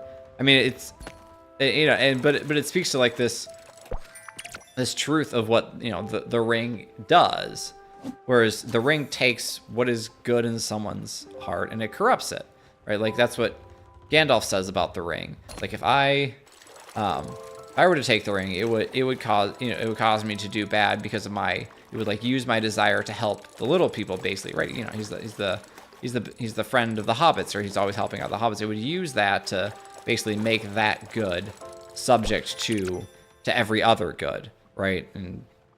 And so, you know, it's kind of doing the same thing with Sam. Sam loves to gardening and, you know, healing, or, you know, growing and healing the, you know, natural you know, the natural world, vegetables, whatever, is very much a good thing. And it's like you could take this giant evil place and you could make it into your own garden. You'd be the master of this garden. How great is that? And Sam's like, oh, that would be great. And it's like, nah, I've got my own garden. It's good enough for me. And that's just so perfect. So yeah, you know, he's you know, basically the only, well, he is the only person who voluntarily like gives up. Oh, I lost that fish. He voluntarily like gives up the ring. Like Faramir refuses it, and Faramir is awesome. And you know, I'll be talking about Faramir soon, but like Sam gives the ring back to Frodo. Like nobody else who holds the ring like gives it up willingly without like a significant amount of help, you know, from Gandalf.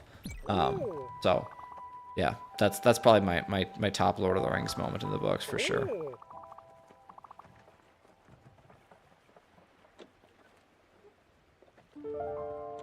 Do you have a favorite quote or aphorism? I've always been approached to speak softly and carry a big stick. You'll go far. Oh, let me think about that.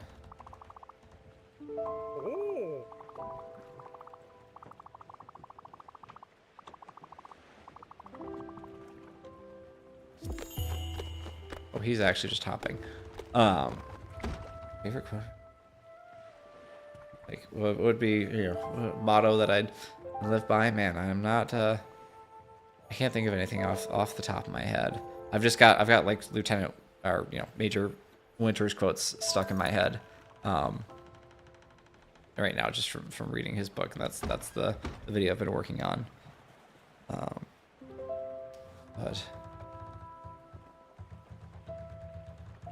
yeah, I don't really reference it in this video, but there's the speech in Henry V, right, Shakespeare's play, or you know, I guess more accurately Kenneth Branagh's adaptation of Shakespeare's play. That's, you know, where the phrase "band of brothers" comes from. Hey, Ethan, thanks, man. Appreciate you stopping by.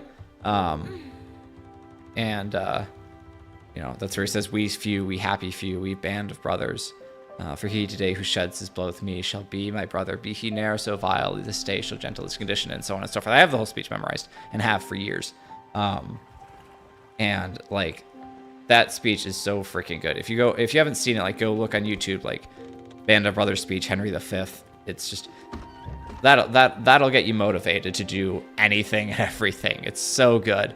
But and it's kind of this, you know, I mean, it is like a call to action, a call to hope. Yeah, I don't know. I'd have to.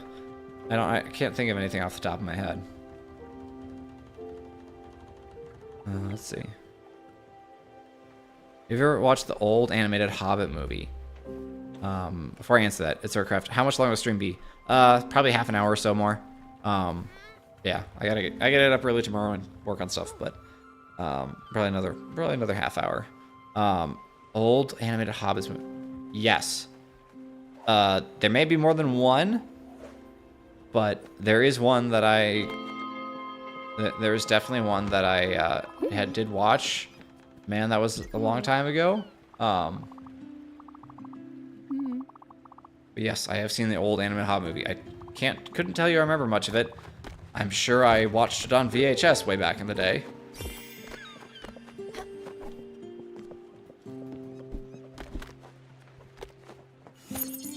Oh, okay. Got water. The best Hobbit movie. Yeah, I mean, no, I believe that. There aren't a lot. Let me give the uncle a hug. If this doesn't crash the stream again. Given the name of your dog, Stormlight fan.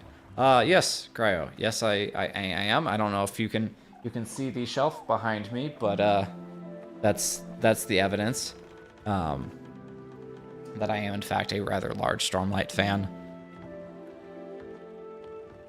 Have to go. I think you have a great night. Good tomorrow. Not too many people do good work. Keep it up. Thank you so much, Lawmuffin. You are far too kind. So thank you, my friend. Here's the computer game. You mean the Hobbit? Oh, the Hobbit computer game. That is I I legitimately have that game installed on my computer. Not the computer I'm on right now, but I don't think it would work on this one. But yes, I have that. I actually have that game. That was, man, that game was something else. That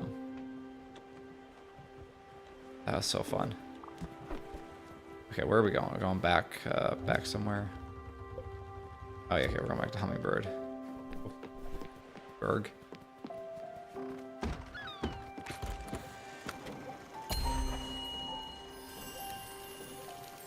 Oh, well, let's go some jellyfish first. Why the heck not?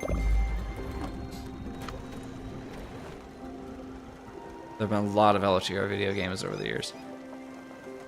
Oh, yeah, man. Battle for Middle-earth. Specifically, Battle for Middle-earth 2 is the... That is, so good. I mean...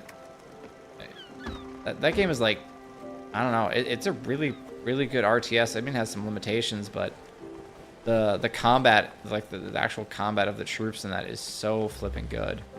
Like, you just, you know, your Rohirrim cavalry charge and just barrel through the orc archers and just take them all out. Oh, it's so good.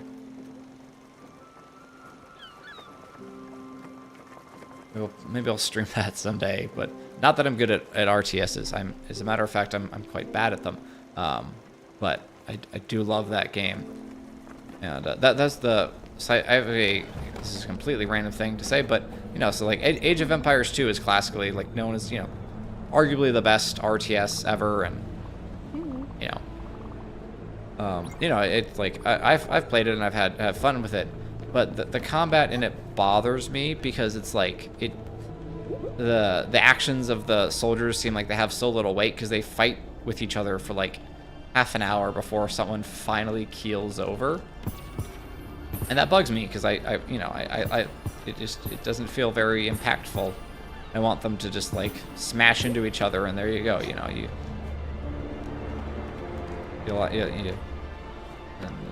like it is in Battle for Middle Earth, where it's like, yeah, like, you know, you lose troops pretty quick. They get hit by a Rohirrim charge or Silverthorn arrows from the Elvish archers. Easy for me to say.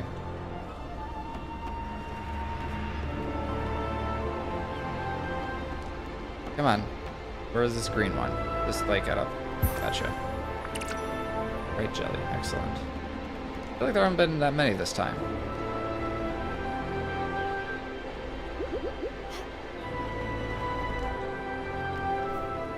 You try to Avengers, Earth's Mightiest Heroes. Yeah, man. I mean, you know, there's plenty of kids shows, obviously, that I've fully enjoyed. Avatar being the prime example. But yeah, there are lots of kids shows that are. Why are they so high up? They're just absolutely fantastic. The other prime example these days being Bluey. You know, we started watching Bluey when, you know, our kids started watching it. I think my sister recommended it or something, and they started watching Bluey. And after, you know, they'd gone through a couple of crappy kids shows that are just, I mean, they're written for like 3-year-olds, but honestly, they might be written by 3-year-olds because, you know, I swear our kid like makes up better stories, you know, than these shows have. But we started watching Bluey, and it's just like, oh my gosh, this is delightful. This is just the best. Can I give him food? Oh, loves food. Excellent.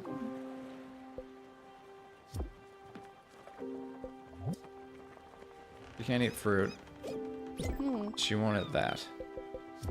So picky. Okay, can I build anything else? But yeah, so I am not at all opposed to talking about kids shows, you know. That's the wrong one.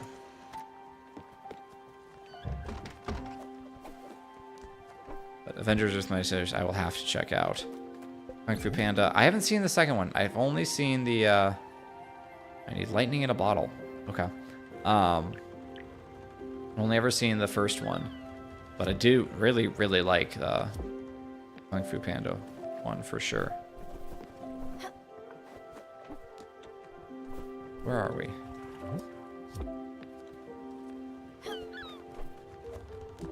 That's the blueprint. Okay.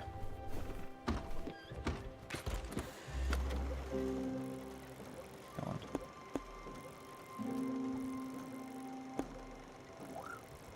I'm guessing I get lightning a bottle somewhere in here somehow. Let's go here. What the heck? So when can we expect a Kaladin video? So I'm holding off on making any Stormlight character videos until I'm done reading the 5th book, which isn't out yet. So it's gonna be a little bit. But then Kaladin, Dalinar, Yasna, Shallan, whatever. That's all gonna happen. I'll have to kind of figure that out how I want to do the style of those videos, because you know, not having video of the subject that I'm talking about, I limited in, you know, how I want to do the video essay. It's basically going to be mostly me on camera with like clips of like quotes from the book, which I don't know, isn't as engaging. But all right, I get hit by lightning.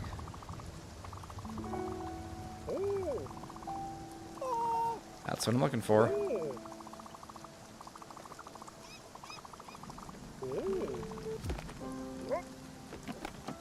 Alright, so I'm looking for sparkles.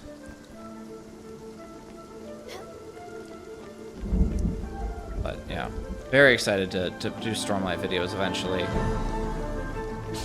Ah, I missed. Got it, okay. Wow, this book gets hit by lightning a lot. Get up there. Come on. Now can I redirect it? Am I getting dang, now I'm missing it. Ah! Got it, okay.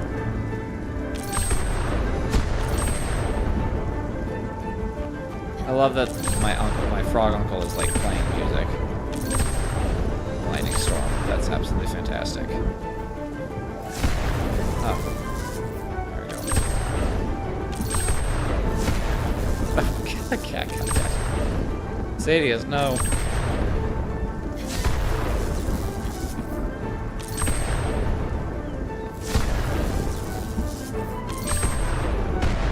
Ah.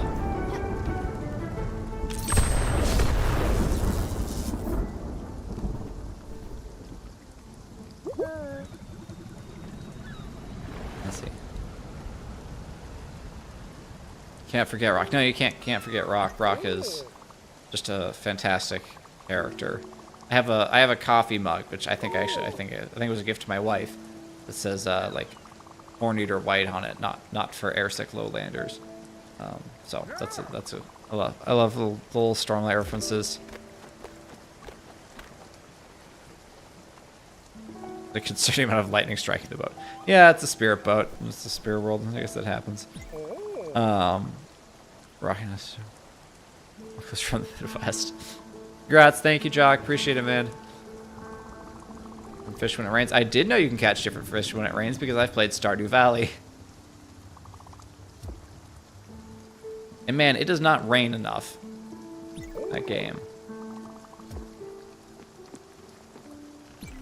Okay, he's just gonna keep saying that.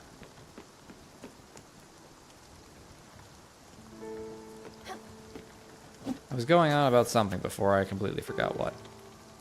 Oh, Spider-Verse films. That was asked. I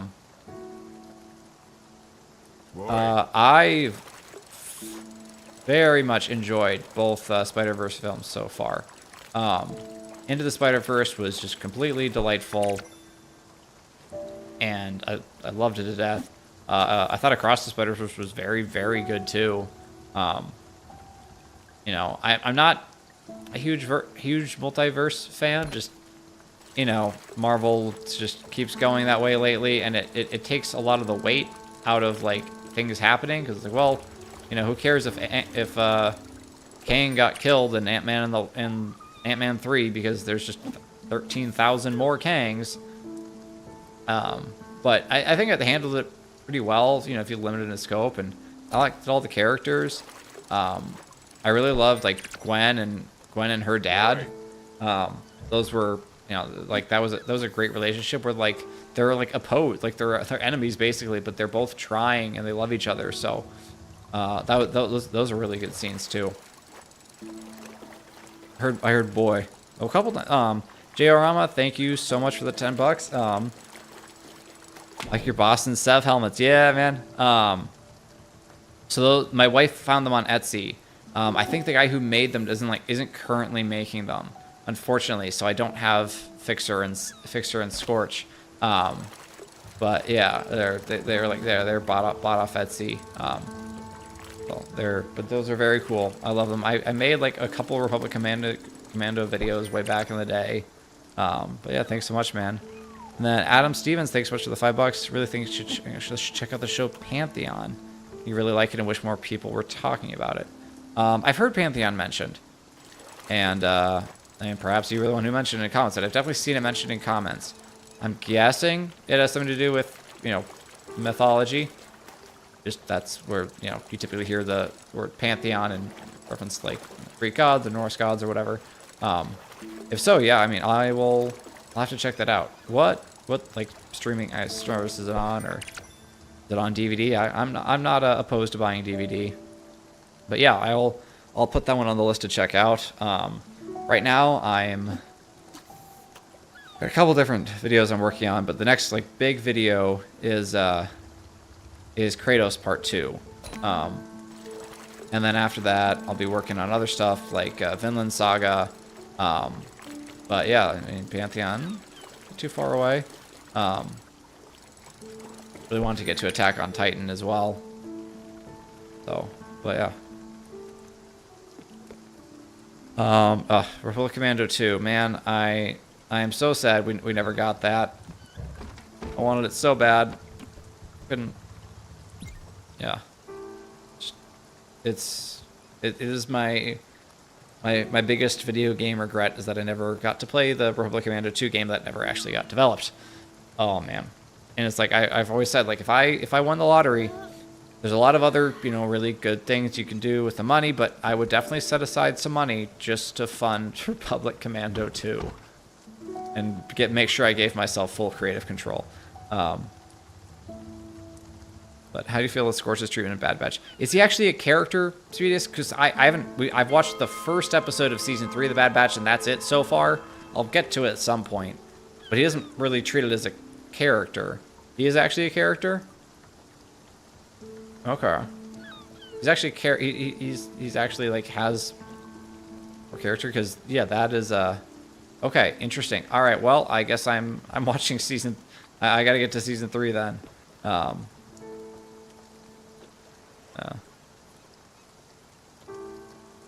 Doesn't get much, but he's there. Yeah, I mean, you know, you see at like the end of season 1, you have the bit where he almost takes out all of you know, 9-9, and he's pretty freaking badass. It's awesome. I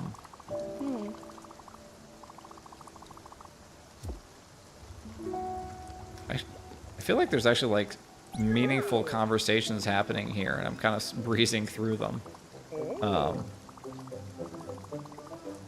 And also, I feel like I missed in the earlier super chat. I forget who that was, but hang on, I'm gonna scroll back up. Yeah, J.R. Yes, Arthur Morgan video. That's something I have planned. It's gonna take me a little bit because I'm gonna see right now because that's a long game, and I have barely started it, but that's definitely in the works. What is the game in the background? It's called Spiritfarer. Is in basically you take over the role of ferrying people across the River Styx. I asked for like recommendations for a chill game. A couple of people recommended it, and yeah, here you are.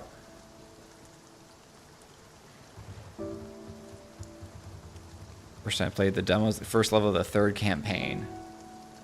Republic Commando? Yeah, no, that'd be good. Man, do I harvest now? Yep. Cool.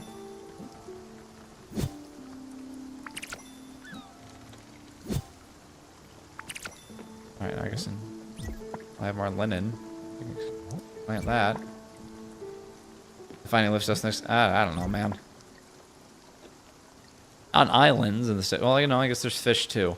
I don't know. Like it's ferrying people to their final destination. I don't know what else you want to call it. All right, can I? Okay, what can I do anything with these coffee beans? Where's my kitchen?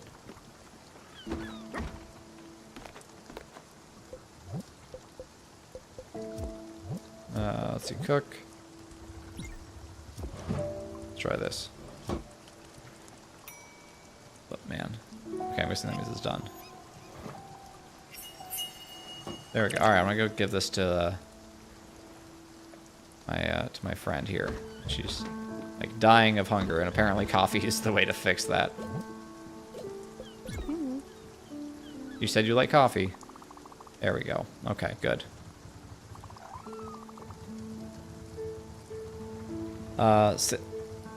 Sandma, it is Spiritfarer. Apparently I brewed a very good cup of coffee in the oven that then turned into a piece of cake. I guess they, you know, don't have the hugest animation budget, which is totally fair. That's funny. I think you're planning any events in the Discord in the near future. Maybe. I'm not really sure. No, I didn't have any actual plans really, but it's not out of the question. But yeah, it's just I got a lot going on, so it's tough to actually plan stuff. But I'm just whatever. Doing what I can to keep the channel actually going.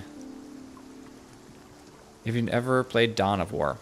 Nope, can't say I have. Where's Finwayne? Should coordinate with him. I haven't seen Finwayne in a while.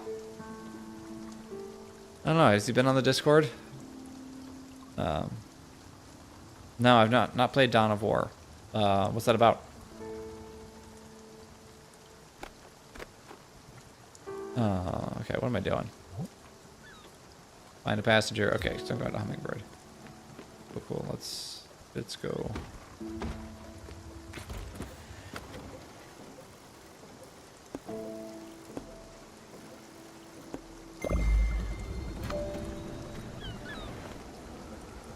Was there a particular place where you learned about philosophy or virtue?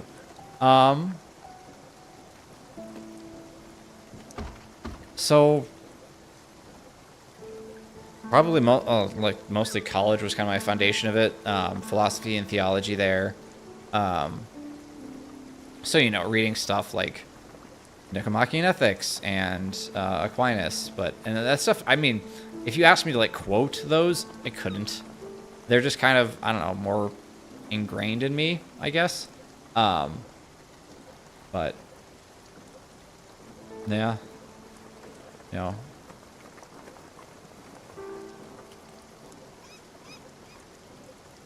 So.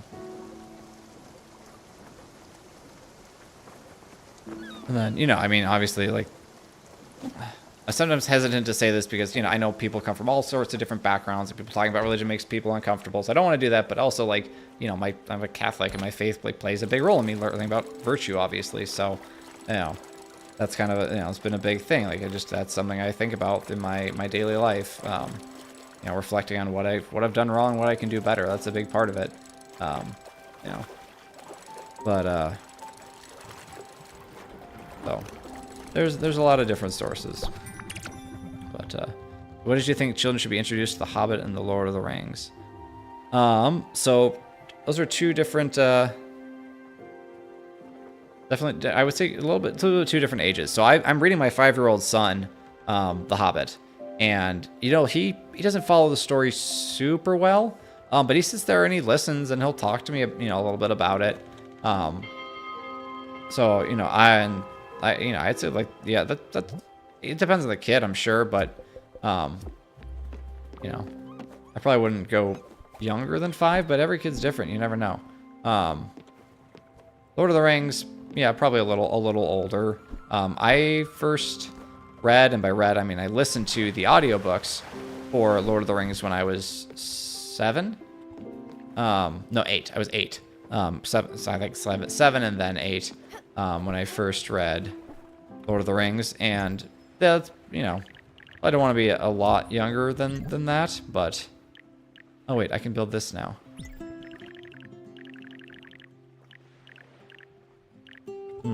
Okay, well, I guess the garden's going above the whatever. Oh, you can remove barnacles from the ship. Ah, fun. Nice asking questions. Chatted with everyone. Gotta go study for the SAT. Yeah, good luck, Marcelo. Thank you, man. Glad you were here. Glad you've been here for quite some time. And good luck on the SAT. Okay, cool.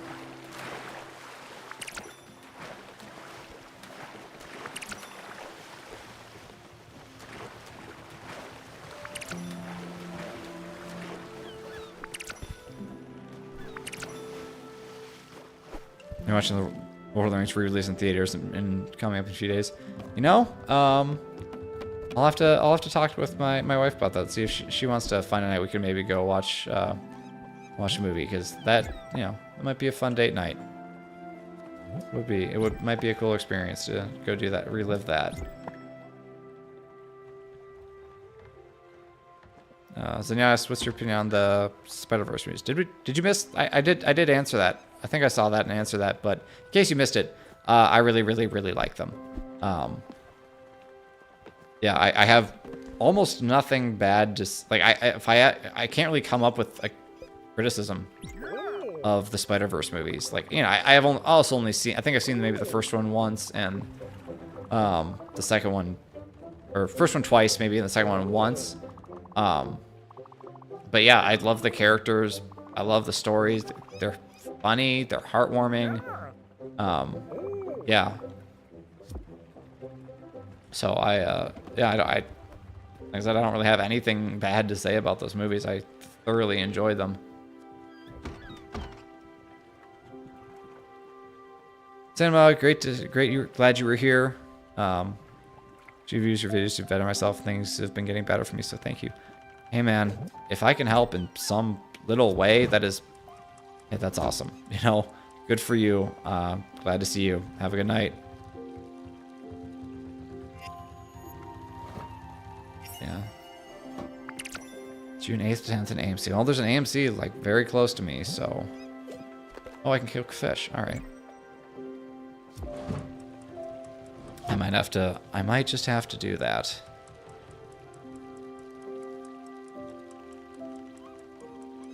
This fish is gonna take a while.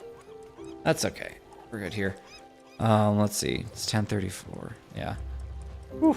I'm probably gonna end the stream in like 10 minutes or so. Give it another 10 minutes, and then gonna sign out. It is getting late, and I still need to shower and everything, and get to bed, and then get up and get back at it tomorrow morning. But I saw a video on YouTube just pretty recently of like a Lord of the Rings live in concert, and it was you know, especially the Ride of the Rohirrim at Minas Tirith, and man, that's something. If that came to near me, I would go to that in a heartbeat. That sounds like, just to hear the music like played by a live orchestra would be so cool.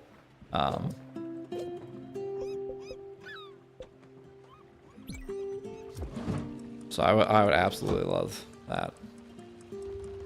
But just seeing it, you know, live in theaters would be absolutely dope. I had a question. Have you ever played the Paper Mario Thousand Year Door? So this is a gap in my gaming experience. There's many of these. I didn't really grow up playing all that many games. I basically grew up playing backyard baseball. That was what I played. Backyard baseball and the Roller Coaster Tycoon were probably like combined 95% of my gaming until I turned like, I don't know, 13. So no, I've never played Paper Mario. I've never really played any of the Mario games. I have a Switch now. So I've played Breath of the Wild, and you know, I have like Smash Bros and Mario Kart and Mario Party and a couple other games, but so I've never played like any of like the Super Mario Bros. Or Super Mario Galaxy or any of the Paper Mario games. So no, unfortunately, that's kind of a big gap in my my gaming resume.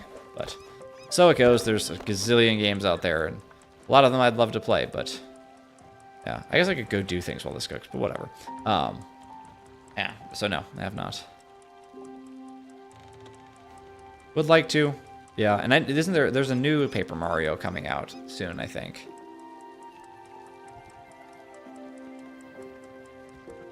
I have a question for you. Stories have 7 elements? Maybe? Plot, characters, world building. I'm not sure what the 7 elements are. Tears of the Kingdom was great too. Yeah, I've heard Tears of the Kingdom's awesome. I did enjoy Breath of the Wild, and I intended to like make a video about it, but I don't even know, like, I'm trying to think like what I'd even say, because it's just like so much of my experience with Breath of the Wild was like, hey, look at this cool thing. You know, he's hungry. Okay, let's give him some food. Yeah, right? Like, so much of it was just like, hey, wow, that little interaction, that was so cool. Oh, look at this. The way you figure out this puzzle was super neat. Yeah, that's like, that was my, so it's like, huh, how do, she likes this. Oh, she loves it. Okay. But yeah, it was just kind of like, I just kind of struggled with saying it. And I'd like to talk about, like, Link, which is kind of, you know, he's not, like, he's a character, but, you know, he doesn't really say anything, right? He is quite literally, I mean, he's a silent protagonist. And that has a certain interesting quality to it that's worth discussing. You know, you've got, like, silent or nearly silent protagonists like Link, or, you know, Master Chief, who doesn't say much until you get to Halo 4, which, yeah, wasn't a fan of that change personally. Should I water these? But yeah, there's something to like the silent protagonist, and just kind of, I don't know. You could interpret it, you know, with Link specifically in different ways, where he's just kind of like awed by his duty and like him, you know, the world that he's found him, that he is, you know, suddenly stumbled into, but he's still doing it, you know, regardless of how just flabbergasted he is. So that was interesting. Anyhow. All right, Zenyatta. You have a good night too. Character, setting, tone, theme, point of view, conflict, plot. Do you think a story tends to be as good as the least of its elements? Interesting. So, I don't know. I'd have to think about that more. But, I mean, a lot of those seem just like fairly subjective choices, or just like, you know, like, you know, the tone, or like the point of view of a story is going to be just, okay, is it the point of view of like the main character? I guess it's most of it, or just, you know, kind of outside, is it first person or third person or whatever. And it's like, that's just kind of a choice. You just, you know, you kind of mold that as you create the story. It's not something that you necessarily, I don't know, I guess it needs to be used in the better way. I don't know. I don't know. I would say it's, you know, yeah, I mean, you know, there's the age-old wisdom that, you know, chains only is as strong as its weakest link. But I think Alani makes a good point. That's like, yeah, if one of the really important ones are failing, you know, then yeah, it's only gonna be as good as that one. But yeah, I don't know. Just go kill these all. I mean, the original Zelda, try and capture the feeling he had as a kid, was wandering around his neighborhood. He won Breath of the Wild and Tears of the Kingdom never for that. Like, there was time when we all hated it. Yeah, that's how I felt when Master Chief opens his mouth in Halo 4. I'm like, stop talking, man. Just stop talking. you're supposed to say like badass one-liners once every like 3 hours of gameplay. That's it. That's all I want. Okay. But yeah, no, I mean, it was cool. Breath of the Wild kind of helped me break a little bit out of the like, I have to just do this. I'm checking this, where it's just like, no, just go relax and enjoy myself, wander around this world, which is kind of empty. Like that is my main critique of Breath of the Wild. It's a little too empty. I do wish there was a little more to it, but you know, but that very much was a conscious choice. So it's not necessarily like that. I think that's something wrong with it. That's just, I'm used to there being more stuff. And there doesn't need to be more stuff. There was simply more space. And just more time to appreciate, you know, kind of the beauty of it. Because it is a really, really beautiful game. And it is really cool to explore the world. But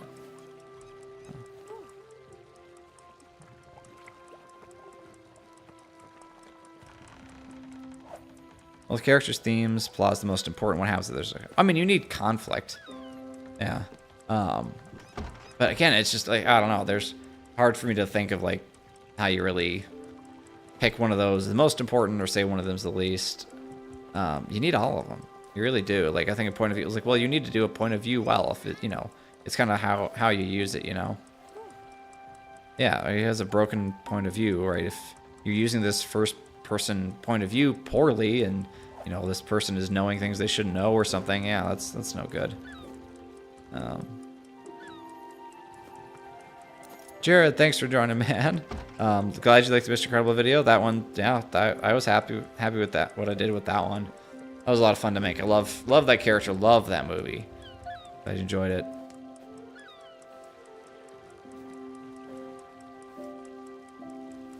But oh. Are you hungry? Oh man, how much food do I have to make for you people? Yeah, is this stuff harvestable?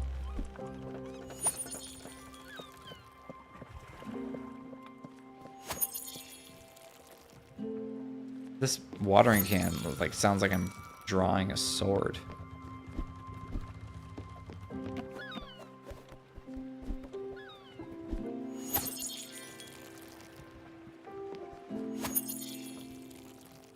Shallow soil for this plant. Hey, they're magic plants, man. I don't know what to tell you.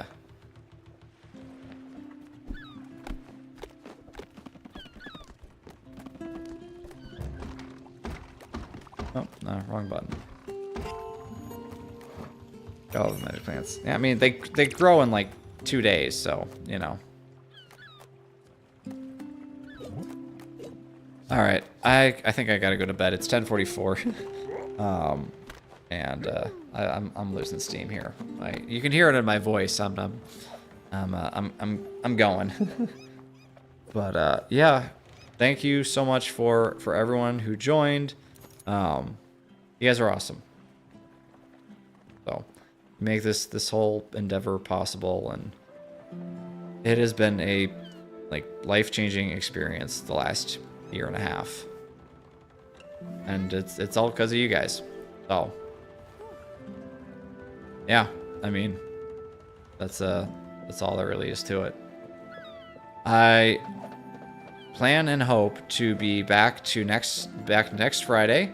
It should be a little different setting and a little different feeling, because I am planning to resume the Dark Souls, as we call it, the Dark Souls. But every time I die, I do 10 pull-ups because, you know, I've been sitting on my butt for the last like 2.5 hours or so.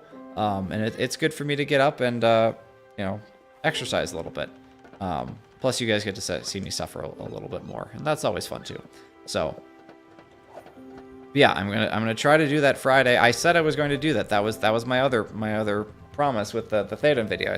However, 5,000 likes or whatever, and I'll do 10 pull-ups every time I die in Dark Souls. So I'm doing that. It's just taken me a little while to get to it. But yeah, that's the plan. Yeah, I will, hopefully I'll see you guys next Friday. Good night. God bless. Have a good one. If you're headed off to bed, sleep well. And, well, you see the background, so. Bridge 4.